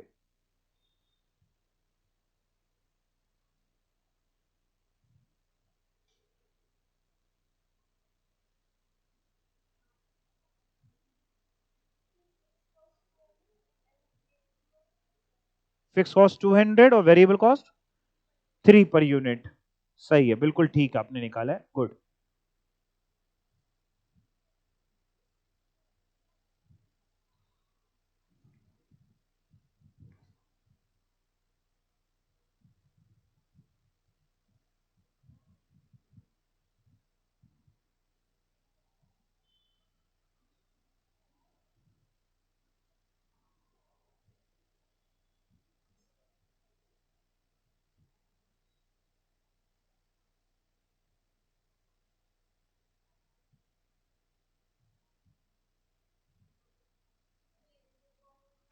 वेरिएबल कॉस्ट पर यूनिट 3 है और फिक्स कॉस्ट 200 है, ठीक है। ये चेक कर लिया था सभी ने कि वाकई ये सेमी वेरिएबल है कि नहीं, ठीक है, क्योंकि देखिए इन टोटल तो सेम दिख नहीं रहा है तो फिक्स तो है नहीं, और अगर आप 1700 डिवाइड बाई 500 करेंगे और 2600 डिवाइड बाई 800 तो जो भी पर यूनिट आएगा वो भी सेम नहीं आएगा, तो इसलिए वेरिएबल भी नहीं है, इसलिए ये सेमी वेरिएबल है। तो सभी लोग कह रहे हैं और आंसर आपके सामने लिखा भी है कि वेरिएबल कॉस्ट पर यूनिट 3 रुपए है और फिक्स कॉस्ट 200 रुपए है।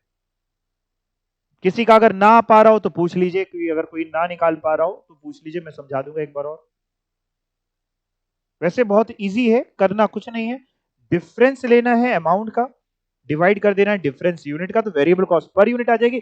जैसे ही वेरिएबल कॉस्ट आ जाएगी आप फिक्स कॉस्ट के लिए किसी भी एक पे पुट कर सकते हैं, जैसे हमने इस एग्जांपल में 500 यूनिट पे पुट किया है, आप चाहें तो 800 यूनिट्स में भी पुट कर लेंगे तो भी फिक्स कॉस्ट आपकी 200 ही आएगी, ठीक है।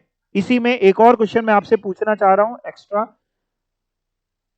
सेम आपने निकाल लिया सबने फिक्स और वेरिएबल, इसी में मैं आपसे पूछना चाह रहा हूं कि determine total cost for 1000 units.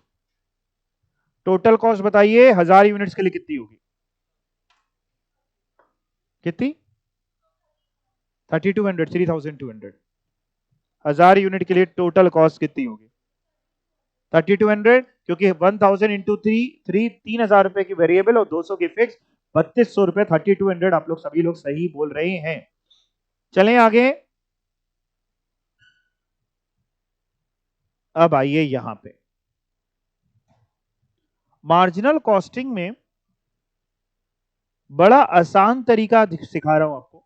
कभी भी आप मार्जिनल कॉस्टिंग में कुछ भूल जाइएगा तो बस इस केवल टेबल को याद कर लीजिएगा, 90% हो सकता है आपकी प्रॉब्लम सॉल्व हो जाए। सर ये टेबल क्या है? कि कुछ नहीं है बेटा, सिंपल है। सेल में जब अपन वेरिएबल कॉस्ट माइनस करते हैं तो जो आता है वो कहलाता है कंट्रीब्यूशन, और कंट्रीब्यूशन में जब हम लोग फिक्स कॉस्ट माइनस करते हैं तो आता है profit. Sale less variable cost, contribution less fix cost, profit, ठीक है। मान लीजिए अगर सेल है किसी की 100, वेरिएबल कॉस्ट है 20, तो कंट्रीब्यूशन आएगा 80 का, फिक्स कॉस्ट है 10, तो प्रॉफिट आएगा 70 का। अब मैं आपसे एक क्वेश्चन पूछ रहा हूं, आप बताना, अगर किसी का कंट्रीब्यूशन फिक्स्ड कॉस्ट से ज्यादा है तो प्रॉफिट होगा कि लॉस होगा? If contribution is more than fix cost, profit होगा। कंट्रीब्यूशन अगर ज्यादा है तो प्रॉफिट होगा, ठीक है। अगर कंट्रीब्यूशन फिक्स्ड कॉस्ट से कम है तो लॉस होगा। अगर कंट्रीब्यूशन फिक्स्ड कॉस्ट के बराबर है,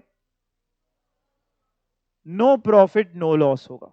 यानी ऐसी सिचुएशन जहां पे नो प्रॉफिट नो लॉस होता है उसको हम, कहीं से आवाज आ भी रही है, ब्रेक इवन पॉइंट बोलते हैं। ब्रेक इवन सिचुएशन मींस जहां पे ना प्रॉफिट है ना लॉस है, ठीक है। फिर से एक बार, अगर फिक्स कॉस्ट कंट्रीब्यूशन से ज्यादा है, देखिए जितने आप समझदार उससे 10 गुना ज्यादा मैं समझदार, मैंने क्वेश्चन चेंज कर दिया, इसलिए सुनिए समझिए फिर बताइए। फिक्स कॉस्ट कंट्रीब्यूशन से ज्यादा है, लॉस होगा। कंट्रीब्यूशन फिक्स कॉस्ट से ज्यादा है, प्रॉफिट। फिक्स कॉस्ट कंट्रीब्यूशन के बराबर है, ब्रेक इवन। और फिक्स कॉस्ट अगर कंट्रीब्यूशन से कम है तो प्रॉफिट होगा। चलिए ठीक है, अब बात करते हैं सर ये जो जैसे सेल में आपने वेरिएबल कॉस्ट माइनस किया तो जो बचा उसको क्या बोल रहे हैं बेटा? कंट्रीब्यूशन। सर इसको कंट्रीब्यूशन ही क्यों बोल रहे हैं? इसका और कोई नाम आपने क्यों नहीं रखा? इसको और कुछ बोल दे, इसको अक्षय कुमार क्यों नहीं बोलते? Sale less variable cost is equal to Akshay Kumar. देखो इसको कंट्रीब्यूशन इसलिए बोलते हैं कि ये कंट्रीब्यूट करता है towards meeting fix cost. Sale less variable cost को कंट्रीब्यूशन इसलिए कहा जाता है कि ये कंट्रीब्यूट कर रहा है towards recovery of fix cost. अगर हमारा कंट्रीब्यूशन फिक्स कॉस्ट की जितनी रिकवरी उससे ज्यादा बैठ गया तो हम प्रॉफिट की तरफ भाग जाते हैं। उतना भी रिकवर नहीं कर पाए, कंट्रीब्यूशन कम रह गया तो लॉस की तरफ, और कंट्रीब्यूशन अगर फिक्स कॉस्ट के बराबर ही रहा तो ना प्रॉफिट ना लॉस, इसलिए कंट्रीब्यूशन बोलते हैं। ये बात भी मैंने आपको यहां समझाई है कि contribution is the difference between, contribution कैसे निकलता है, सेल माइनस वेरिएबल कॉस्ट, तो contribution is the difference between sale and variable cost of sale. The word contribution has been given its name, contribution को कंट्रीब्यूशन क्यों बोला, because of the fact that it literally contributes, काहे के लिए contribute कर रहा है, towards recovery of fix cost. और जब एक बार फिक्स कॉस्ट रिकवर हो जाती है और जितना एक्सेस कंट्रीब्यूशन बचता है वो क्या दिलाता है आपको, प्रॉफिट दिलाता है। तो कंट्रीब्यूशन कैसे निकलता है, selling price minus variable cost या सेल्स माइनस वेरिएबल कॉस्ट आप बोल सकते हैं। तो कंट्रीब्यूशन जब भी निकालना है सेल में वेरिएबल कॉस्ट उठा देंगे, कंट्रीब्यूशन आ जाएगा। प्रॉफिट कैसे निकलेगा फिर, contribution minus fix cost, profit आ जाएगा। प्रॉफिट क्या होता है sir, any amount remaining after allocating contribution to fix cost. Fix cost में मतलब कंट्रीब्यूशन से फिक्स कॉस्ट हटाने के बाद जो बचता है वो कहलाता है प्रॉफिट, यानी profit is equal to contribution minus fix cost.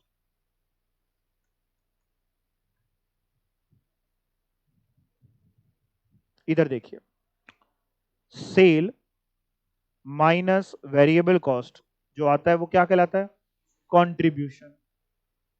और अपन अगर कंट्रीब्यूशन के लिए, कंट्रीब्यूशन देखो इधर समझना, ऐसे समझते हैं, अगर कंट्रीब्यूशन में अपन फिक्स कॉस्ट माइनस कर दें तो क्या हम ये बोल सकते हैं कंट्रीब्यूशन जो होता है फिक्स कॉस्ट प्लस प्रॉफिट या प्रॉफिट प्लस फिक्स कॉस्ट, चलो फिक्स कॉस्ट प्लस प्रॉफिट ही लिख देता हूं, एक ही बात है। ये बोल सकते हैं क्या, ये बताओ कभी अगर आपको एग्जाम में फिक्स कॉस्ट दी और प्रॉफिट दिया हो तो आप दोनों का टोटल कर देंगे तो कंट्रीब्यूशन आ जाएगा। इसके अलावा ये बात पढ़ के देखिए, कुछ अलग लिखी है कि यही लिखा है, यही लिखा है सर, ये तो अलग लिखा है ना, नहीं ये एक ही चीज लिखी है, कंट्रीब्यूशन बोलो या सेल माइनस वेरिएबल कॉस्ट बोलो।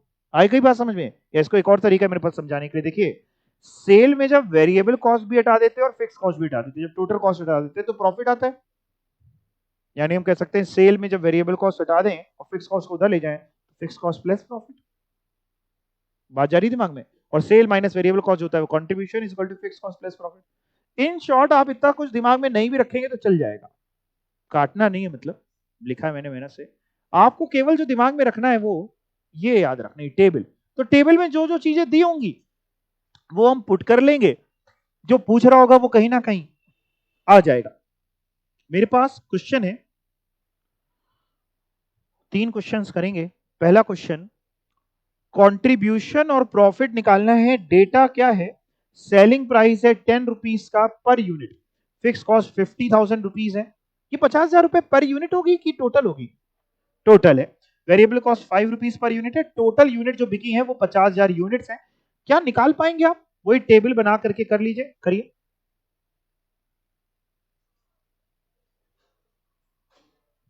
क्या आएगा, कितना प्रॉफिट आएगा, कितना कंट्रीब्यूशन, दोनों पूछ रहे हैं। कंट्रीब्यूशन कितना, 2,50,000 और प्रॉफिट 2 लाख, ठीक है।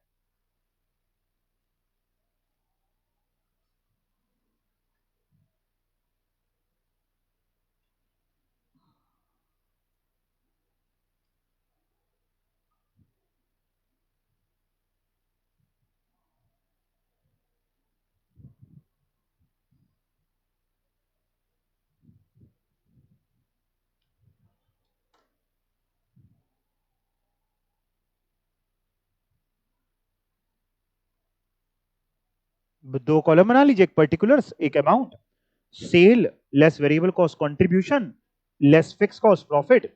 सेल्स आपकी 50,000 यूनिट इंटू 10 रुपीज, यानी 5 लाख रुपीज की, वेरिएबल कॉस्ट 50,000 इंटू 5 रुपीज यानी 2,50,000, तो कंट्रीब्यूशन बचेगा 2,50,000, फिक्स कॉस्ट 50,000, प्रॉफिट 2 लाख, है ना। कंट्रीब्यूशन 2,50,000 आ रहा होगा, ये आ रहा है, आंसर चेक कर लीजिए।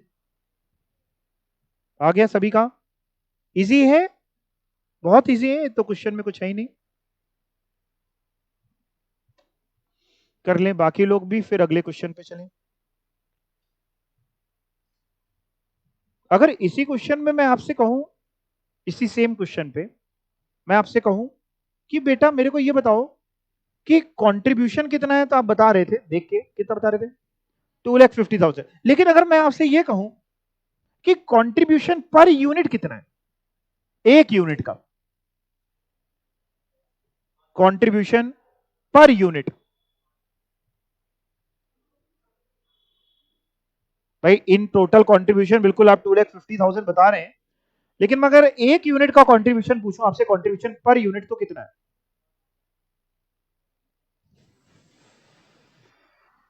निकालो, बड़ा आसान सा क्वेश्चन पूछा, टफ नहीं पूछा है। 5 रुपए पक्का? कैसे निकला 5 रुपए? 2,50,000 डिवाइड बाई 50,000, या फिर ऐसे भी तो कर सकते थे।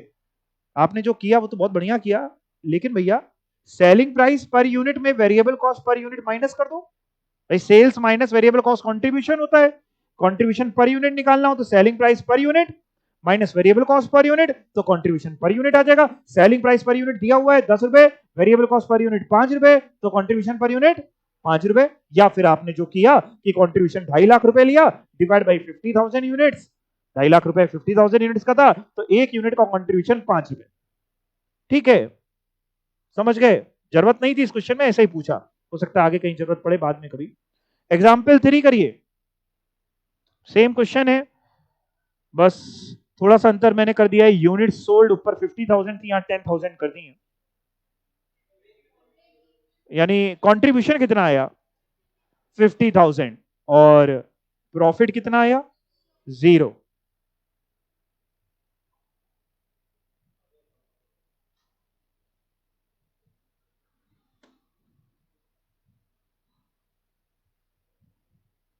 मैंने सॉल्यूशन में देखो, जहां 0 आया है वहां पे ब्रैकेट में कुछ लिखा है,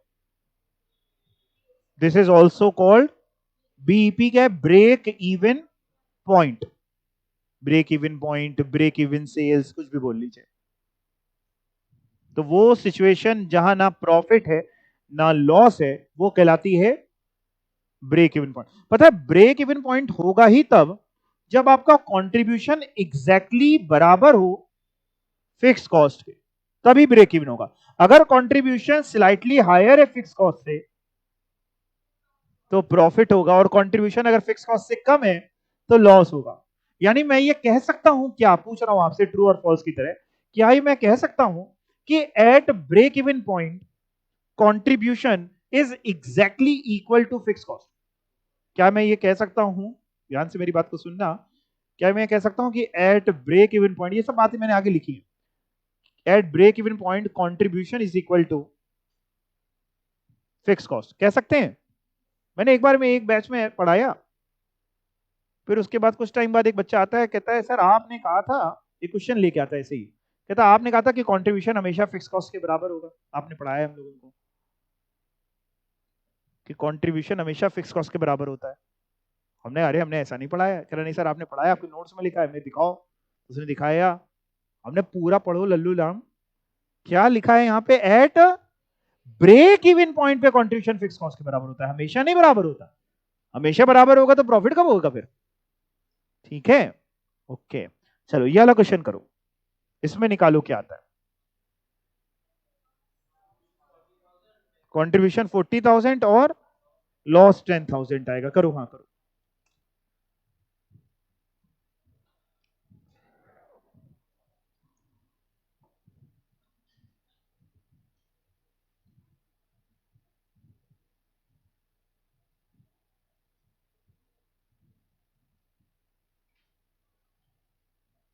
न्यू सिलेबस ओल्ड सिलेबस दोनों के लिए बहुत इंपॉर्टेंट चैप्टर है ये, दोनों में आपको क्वेश्चन मिलेंगे।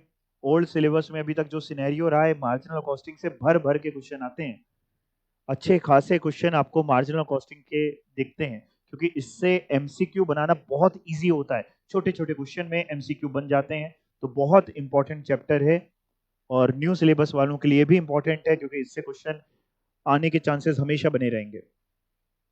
बाकी करना आसान होता है, ज्यादा कुछ करना नहीं होता। चलें आगे, इसमें सबका लॉस आ गया। अब मैं आपको ब्रेक इवन पॉइंट ही पढ़ाने जा रहा हूं। तो समझ तो हम सबने लिया है कि ब्रेक इवन पॉइंट वो सिचुएशन है जहां ना प्रॉफिट है ना लॉस है। हर व्यापारी अपना ब्रेक इवन पॉइंट जानना चाहता है, क्योंकि वो जानना चाहता है कि वो कितने रुपए की सेल करे ताकि ना प्रॉफिट हो ना लॉस हो। जैसे आपने एग्जाम्पल नंबर ये जो किया था 3 वाला, जिसमें आपने ब्रेक इवन पॉइंट बताया था कि ना प्रॉफिट है ना लॉस है, तो अगर इसमें मैं आपसे पूछूं कि हम कितनी यूनिट्स यानी सोल्ड करें कि मेरा ब्रेक इवन हो, सेम क्वेश्चन को देख के बताओ आपका आंसर है लिखा हुआ, कितनी यूनिट्स बेच रहे थे कि ब्रेक इवन हो रहा था?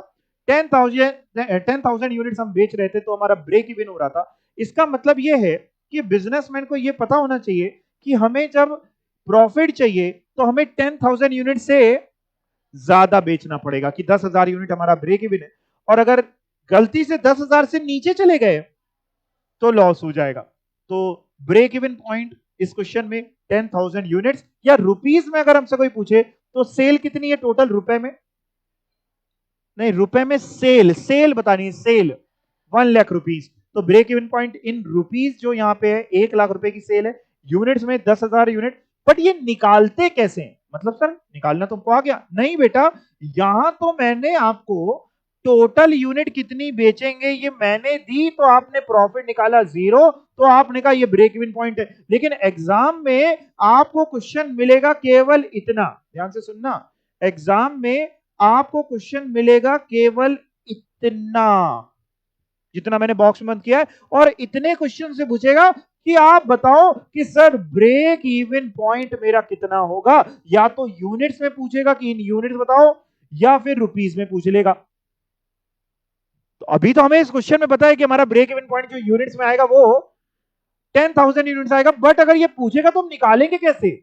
भाई यहां तो हमारे पास 10,000 यूनिट थी, तो हमने रख के देखा तो ना प्रॉफिट आ रहा था ना लॉस आ रहा था, तो हमने कहा कि ब्रेक इवन है। बट वहां यूनिट्स नहीं देगा। अगर ब्रेक इवन पूछेगा तो वहां पे आपको केवल इतना क्वेश्चन देगा, सेलिंग प्राइस 10 रुपए, फिक्स कॉस्ट 50,000, वेरिएबल कॉस्ट 5 रुपए, और आपसे पूछेगा calculate break even point in units. तो हमें कैसे निकालना है वो मैं आपको सिखाने जा रहा हूं, मैं सिखाऊंगा आपको कि break even point in units कैसे निकलेगा। तो आंसर बताए 10,000 यूनिट आएगा, या अगर रुपीस में पूछेगा तो रुपीस में कैसे आएगा बेटा? 10,000 यूनिट्स इंटू 10 रुपीस का सेलिंग प्राइस, यानी रुपीस में पूछेगा तो 1 लाख रुपीस का, रुपीस मतलब 1 लाख रुपए की सेल करते हैं तो ब्रेक इवन पॉइंट है ये मतलब। बट ये निकलता कैसे है सर, ये सीखने जा रहे हैं। आओ बेटा नीचे ब्रेक इवन पॉइंट में, तो पहले थ्योरी से ही शुरू करते हैं जो आपको पता भी है। ब्रेक इवन पॉइंट कौन सा पॉइंट होता है? देखो ना प्रॉफिट है ना लॉस है। ना प्रॉफिट ना लॉस कब होगा? जब कंट्रीब्यूशन एग्जैक्टली फिक्स कॉस्ट के बराबर होगा। अच्छा कंट्रीब्यूशन आता कैसे है बेटा?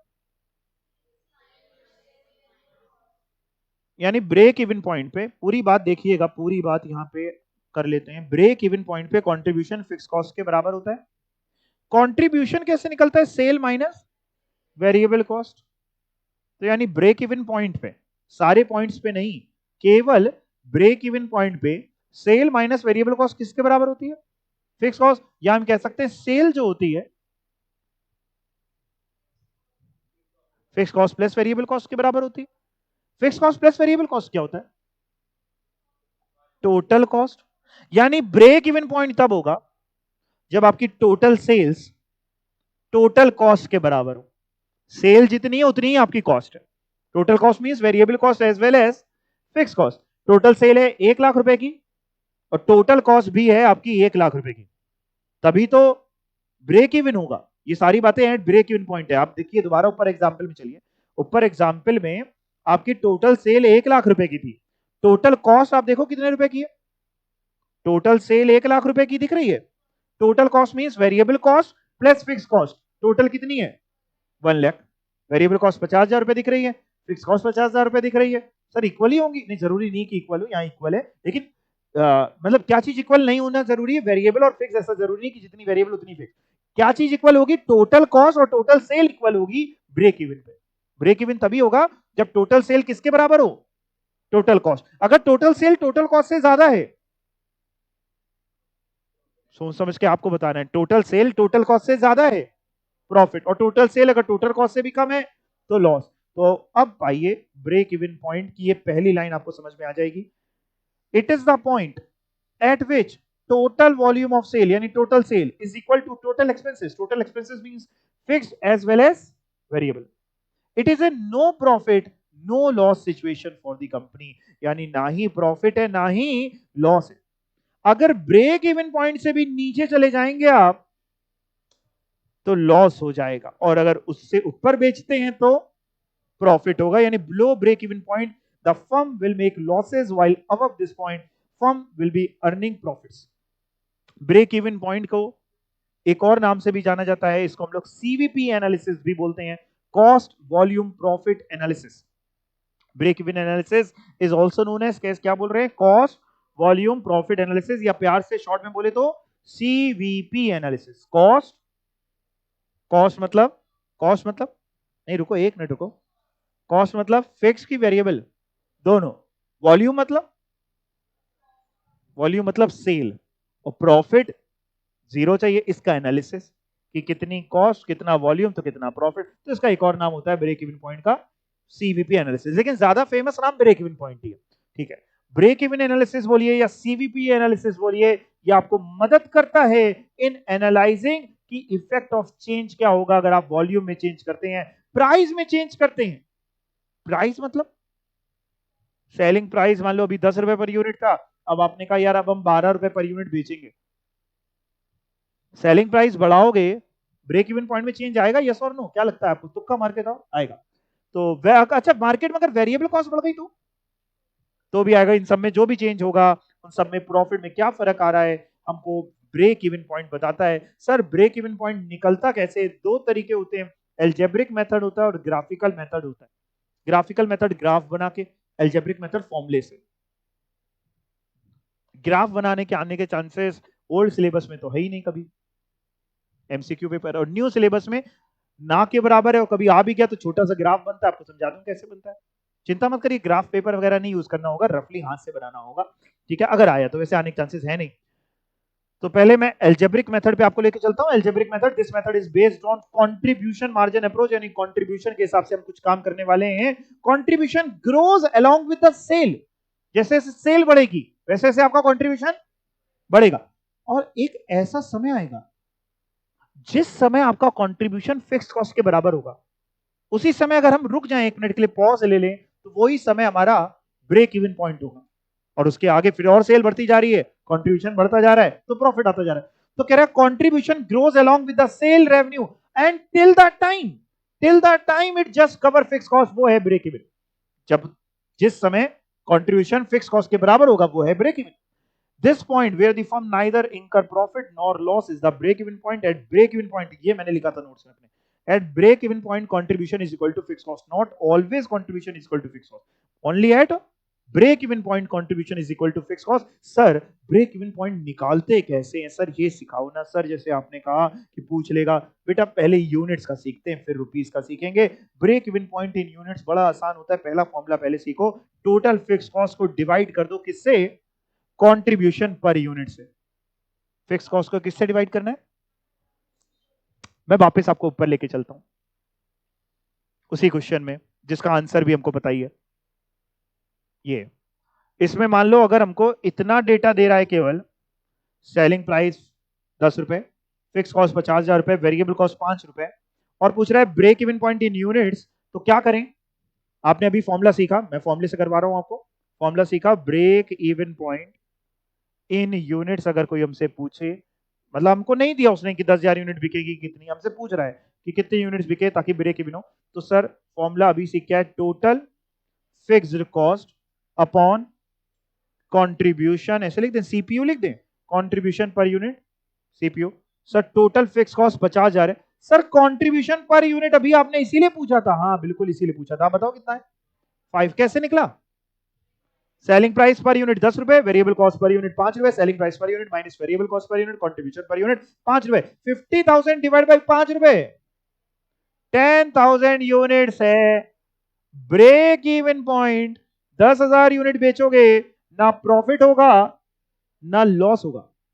और अगर एक बार break even point in units आ गया तो break even point in rupees आना बड़ा आसान हो जाता है.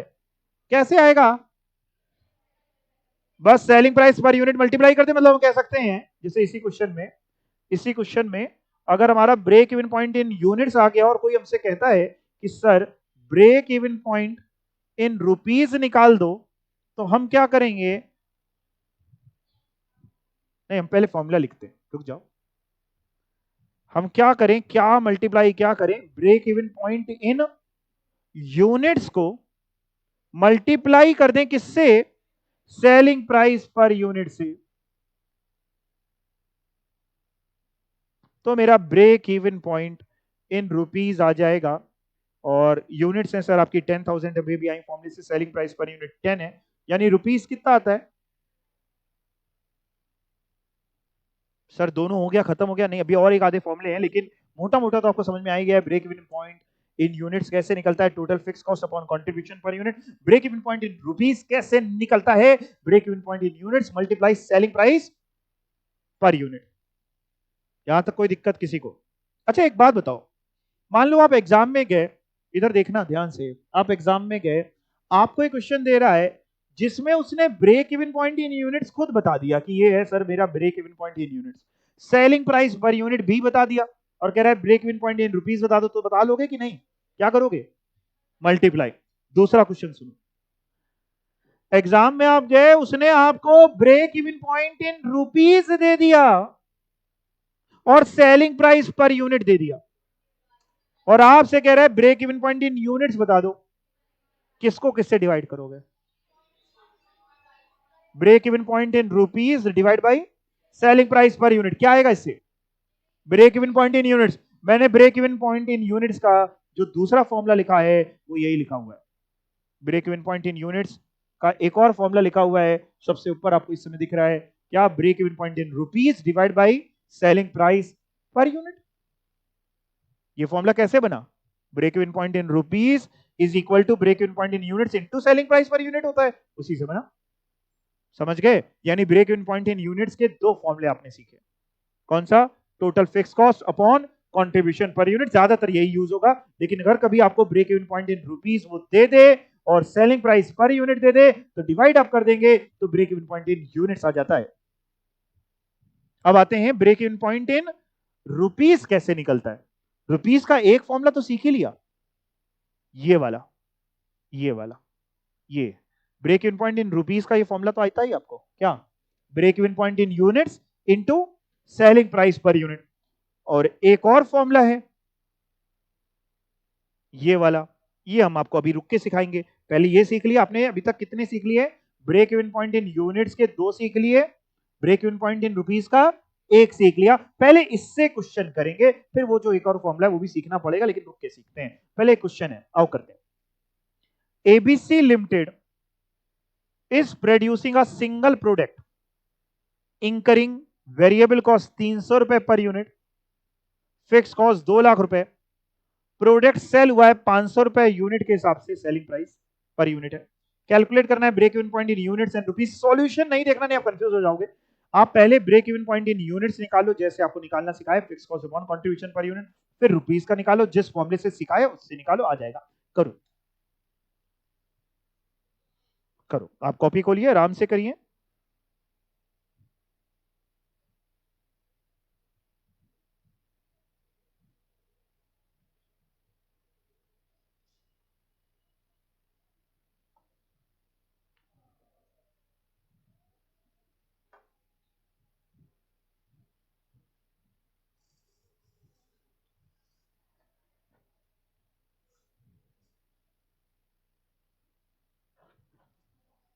हाँ, आप 1000 बोल रहे हैं, ये 2000 बोल रहे हैं, दोनों अलग अलग क्यों आ रहे हैं? 1000 यूनिट्स है, हाँ। और break even point in rupees कितना है? 5 लाख रुपीस। ओके, ऑनलाइन वाले बच्चों तुम लोग भी आंसर दो फटाफट।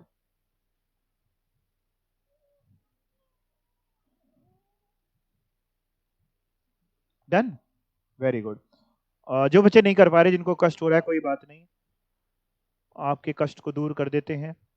Break even point in units is equal to total fix cost TFC लिख दिया, जैसे केएफसी होता है वैसे टीएफसी क्या होता है, फिर टोटल फिक्स कॉस्ट होता है अपॉन कंट्रीब्यूशन पर यूनिट। और टोटल फिक्स कॉस्ट दी है 2 लाख रुपीस की, कंट्रीब्यूशन पर यूनिट नहीं समझ में आ रहा बेटा मेरे को। 500 रुपए का सेलिंग प्राइस पर यूनिट है, वेरिएबल कॉस्ट 300 है, कंट्रीब्यूशन 200, ये सबको समझ में आ गया ना। ऐसे लिख दूं क्या, 500 माइनस 300 लिख देता हूं, यानी 200। इसको आप जब सॉल्व करेंगे 2 लाख डिवाइड बाय 200 तो आता है 1000 यूनिट्स। और sir break even point in rupees भी निकाल दो, ठीक है, यहां लिख रहा हूं मैं, break even point in rupees is equal to, formula लिख के करें, break even point in units. बार बार जितनी बार आप फॉर्मूला लिख के करेंगे आपके दिमाग में अपने आप फॉर्मूला बैठ जाएगा, into selling price per unit. और break even point in units अभी अभी 1000 निकाला, into selling price per unit 500 दिया है, यानी break even point in rupees 5 lakh rupees आ जाता है। कॉपी में सॉल्व किया आपने, कहां किया, कॉपी में किया, जहां पे भी सॉल्व किया अगर कॉपी में सॉल्व किया तो करीब आधा पन्ना और छोड़ देना, फिर अगला क्वेश्चन करना। आधा पन्ना बाद में समझाएंगे क्यों छोड़ा था। एग्जाम्पल 6 में आओ, इसमें करो।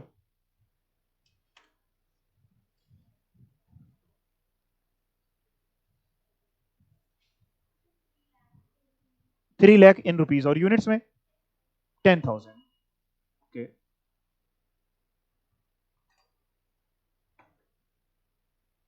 खुशी और निकिता आप लोग सही आंसर दे रहे हैं, गुड। इस वाले क्वेश्चन में करिए अब, आ गया, यानी यूनिट्स में कितना आया, 10,000 यूनिट्स, किसका किसका आ गया, हैंड रेस करिए। ओके, और रुपीस में कितना आया, 3 लाख। ठीक है, कुछ बच्चे निकाल रहे हैं, वो कर लीजिए, कर लीजिए, फिर चलते हैं आगे।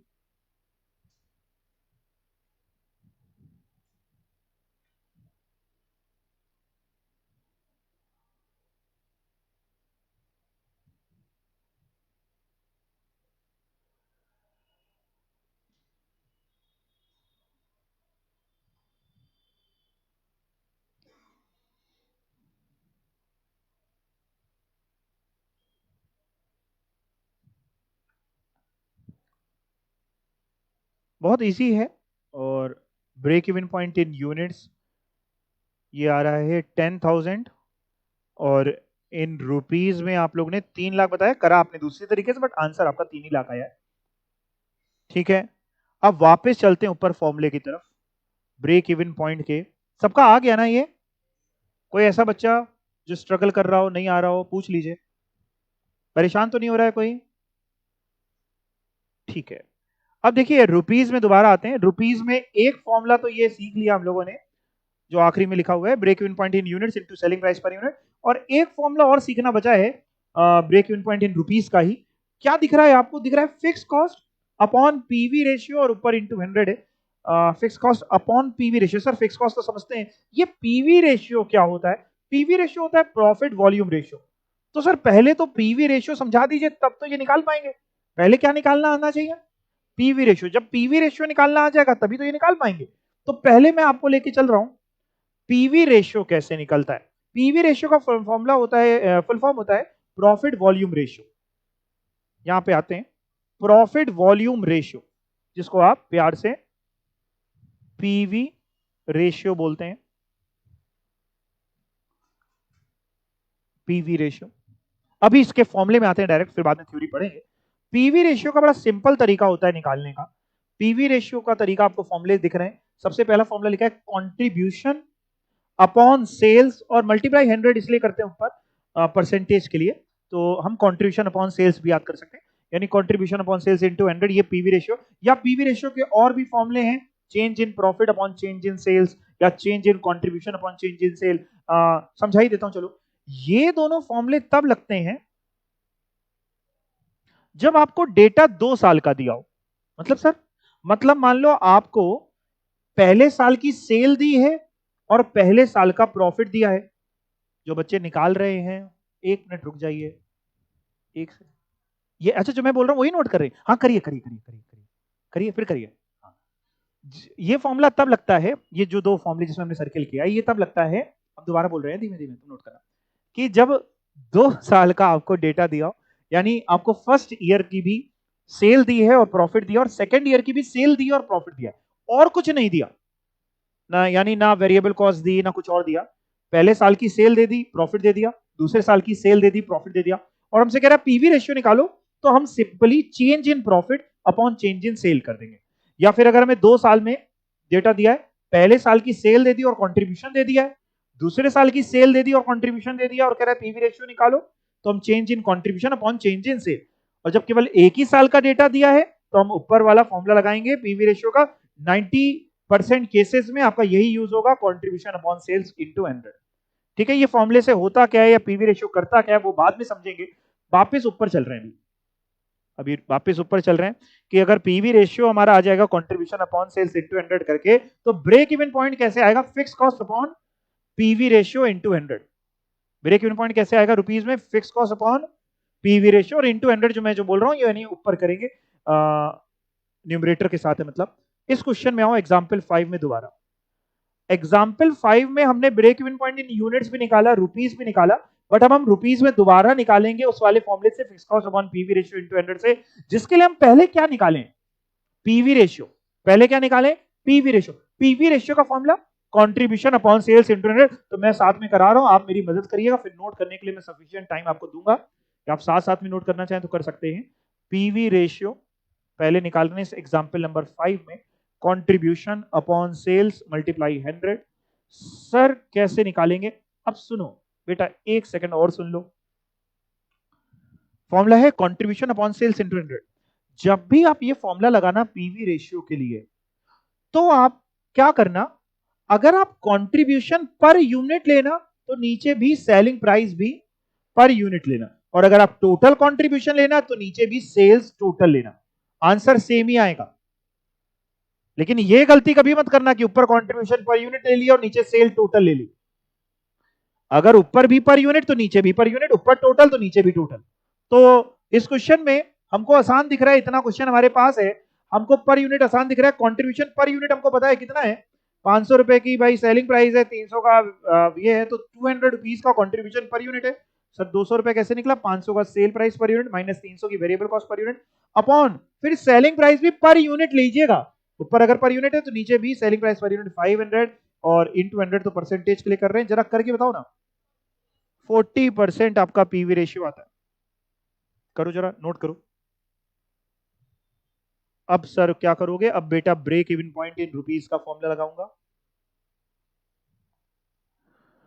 हो, break even point in rupees क्या फॉर्मूला लगाएंगे बेटा, हम लोग लगाएंगे फिक्स कॉस्ट अपॉन, यहां एक लाइन खींच दें क्या, ऐसे ऐसे ऐसे ऐसे ऐसे ऐसे ऐसे, ठीक है, फिक्स कॉस्ट अपॉन क्या, पीवी रेशियो भी लिख लो, पीवी, प्यार से इसका घर का नाम पीवी है, ठीक है, इनटू 100। फिक्स कॉस्ट कितनी थी इस क्वेश्चन में, 2 lakh upon PV ratio 40। Sir 40 लिखें 40%, नहीं 40 लिखो क्योंकि ऊपर इंटू 100 करवा दिया ना, परसेंटेज का इंपैक्ट हटाने के लिए ऊपर इंटू 100।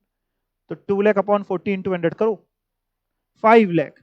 और आपने जब वैसे निकाली थी तो कितने रुपए आई थी, तो भी 5 लाख रुपीज ही आई होगी, आंसर तो सेम ही आएगा।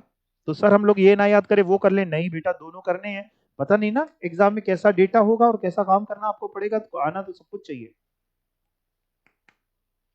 हो सकता है एग्जाम में आपको फिक्स कॉस्ट दे दे, पीवी रेशियो दे दे और ब्रेक इवन पूछ ले, तो फॉर्मूला तो आपको ये भी पता होना चाहिए। तो break even point in rupees का एक और फॉर्मूला क्या हुआ, fix cost upon PV ratio into 100। Into 100 अपने दिमाग में समझ रहे हो ना, नीचे नहीं होता इंटू 100, ऊपर होता है इंटू 100, ठीक है। और पीवी रेशियो का formula contribution upon sales into 100, जिसमें अगर आप कंट्रीब्यूशन अगर पर यूनिट लेंगे तो सेल भी पर यूनिट, कंट्रीब्यूशन अगर टोटल लेंगे तो सेल भी टोटल। अब जाके ये क्वेश्चन आपका समाप्त हो, जो आधा पेज छोड़ा था इसीलिए छोड़ा था, वही नोट किया है कि कहीं और, वही नोट किया ना। एग्जाम्पल 6 में दोबारा हो, इसमें जरा पीवी रेशियो निकालो, कितने परसेंट, 50, ओके। एग्जाम्पल 6 में सभी लोग पीवी रेशियो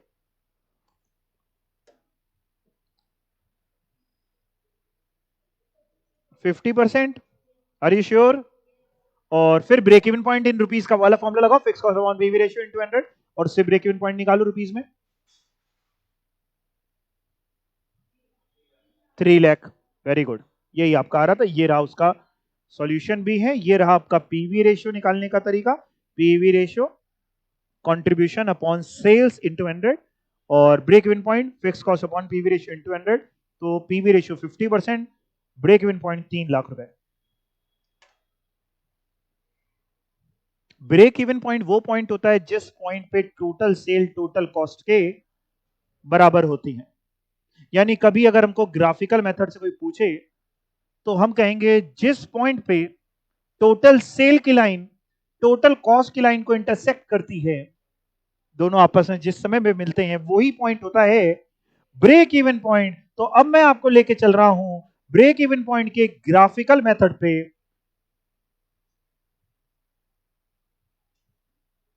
यहां ये ब्रेक इवन पॉइंट के graphical method, that is break even chart. अब break even chart records cost and revenue on vertical axis and the level of activity on horizontal axis. मतलब करने क्या वाले हैं, कुछ नहीं, सिंपल सी बात है। ये आपका एक ग्राफ दिख रहा है, आपको चार्ट दिख रहा है, जिसमें ये जो लाइन दिख रही है ये सेल्स की लाइन है। ये कौन सी लाइन है, सेल्स की। और ये जो लाइन है ये कॉस्ट की है, दिख रही है। एक छोटी सी हमसे लग रहा है हमें गलती हो गई, सेल की लाइन तो हमने बिल्कुल यहां जीरो से शुरू करी है, यहां से। ये कॉस्ट की लाइन हमने लग रहा है यहां से शुरू नहीं कर पाई, यहां से करी। आप बड़े समझदार हो गए हैं, गलती नहीं हुई है, बिल्कुल आप ठीक करें, क्योंकि ये तो फिक्स कॉस्ट होगी ना, तो कॉस्ट की लाइन कभी जीरो से शुरू होती नहीं, वो जीरो तभी शुरू होगी जब तुम्हारा फिक्स कॉस्ट ही ना होगी। ठीक है, तो ये है कॉस्ट की लाइन। अब जिस पॉइंट पे ये दोनों आपस में इंटरसेक्ट करते हैं वो पॉइंट है ब्रेक इवन। मतलब अगर आप इतनी सेल करेंगे, ये पॉइंट जो आया, इतनी सेल करेंगे तो ना प्रॉफिट ना लॉस। हाँ, इससे कम सेल करेंगे तो लॉस दिख रहा है, और इससे ज्यादा सेल करेंगे तो प्रॉफिट दिख रहा है। ओल्ड सिलेबस में कभी अगर आपसे कहे कि ग्राफिकल मेथड से हमको सॉल्व करके बता दो, तो आप ना उसकी आंखों में धूल झोंक देना। आपका एमसीक्यू पेपर आप करना एल्जेब्रिक मेथड से ही, सॉल्व करके आंसर बता देना कि यही आया ग्राफिकल मेथड से। न्यू सिलेबस में अगर कभी आपसे कहे कि हमको ग्राफिकल मेथड से सॉल्व करके बता दो, तो आपको कैसे धूल झोंकनी उसकी आंखों में वो भी सुन लो। आप पहले रफ में एल्जेब्रिक मेथड से आंसर निकाल लेंगे, क्योंकि ग्राफ कहां दिया होगा, एक्यूरेट कैसे बताएंगे हम, नहीं समझे आप। तो पहले एल्जेब्रिक मेथड से रफ में आंसर निकाल देंगे और फिर ग्राफ बना देंगे। ग्राफ पेपर देने के चांसेस ना के बराबर है। कभी ग्राफ बनाए एग्जाम में, मतलब स्कूल में कभी ग्राफ वगैरह, वो भी सिखाना बंद कर दिया स्कूल वालों ने, सिखाते हैं। अच्छा चलो, कुछ तो कर रहे हैं, तो वैसे आएगा नहीं। लेकिन अगर कहे ग्राफिकल मेथड तो आप रफ में एल्जेब्रिक मेथड से निकाल के फिर रफ तरीके से मतलब हाथ से आप ग्राफ बना देना और उसमें एलोकेट कर देना कि इतनी यूनिट्स, वो आंसर आपको पहले से पता होगा। समझ गए। The break even point is that point where the sales revenue, ये सेल्स कर लेते हैं इसको, थोड़ा सा टाइपो एरर है ये, sales where the sales revenue line intersect the total cost line। Okay जी, ओके। अब आते हैं वापस किसमें, पीवी रेशियो। अभी पीवी पढ़ा, अभी तो पीवी सिर्फ इतना पढ़ा जितना ब्रेक इवन के लिए जरूरत है। वैसे आपको फॉर्मूला क्या सिखाया मैंने पीवी का, एक होमवर्क दे रहा हूं, घर से सोच के आना, तब बताना कि पीवी रेशियो जितना ज्यादा आएगा उतना बेटर होगा कि जितना कम आएगा उतना बेटर होगा। अभी नहीं बताना, घर से सोच के आना, चाहो तो पढ़ के आना, लिखा भी है मैंने आपको, जो नोट्स दिए उसमें लिखा है, तो पढ़ के आओगे तो आपको पता चल जाएगा पूरे नोट्स। और मैं आपसे 2-3 क्वेश्चन अगले टर्न पे और पूछूंगा जो मैंने आपको पीवी रेशियो में थ्योरी दी है उसमें से, तो देखते हैं कि आप क्या पढ़ के आते हो, कितना समझ के आते हो। ठीक है, थैंक यू सो मच।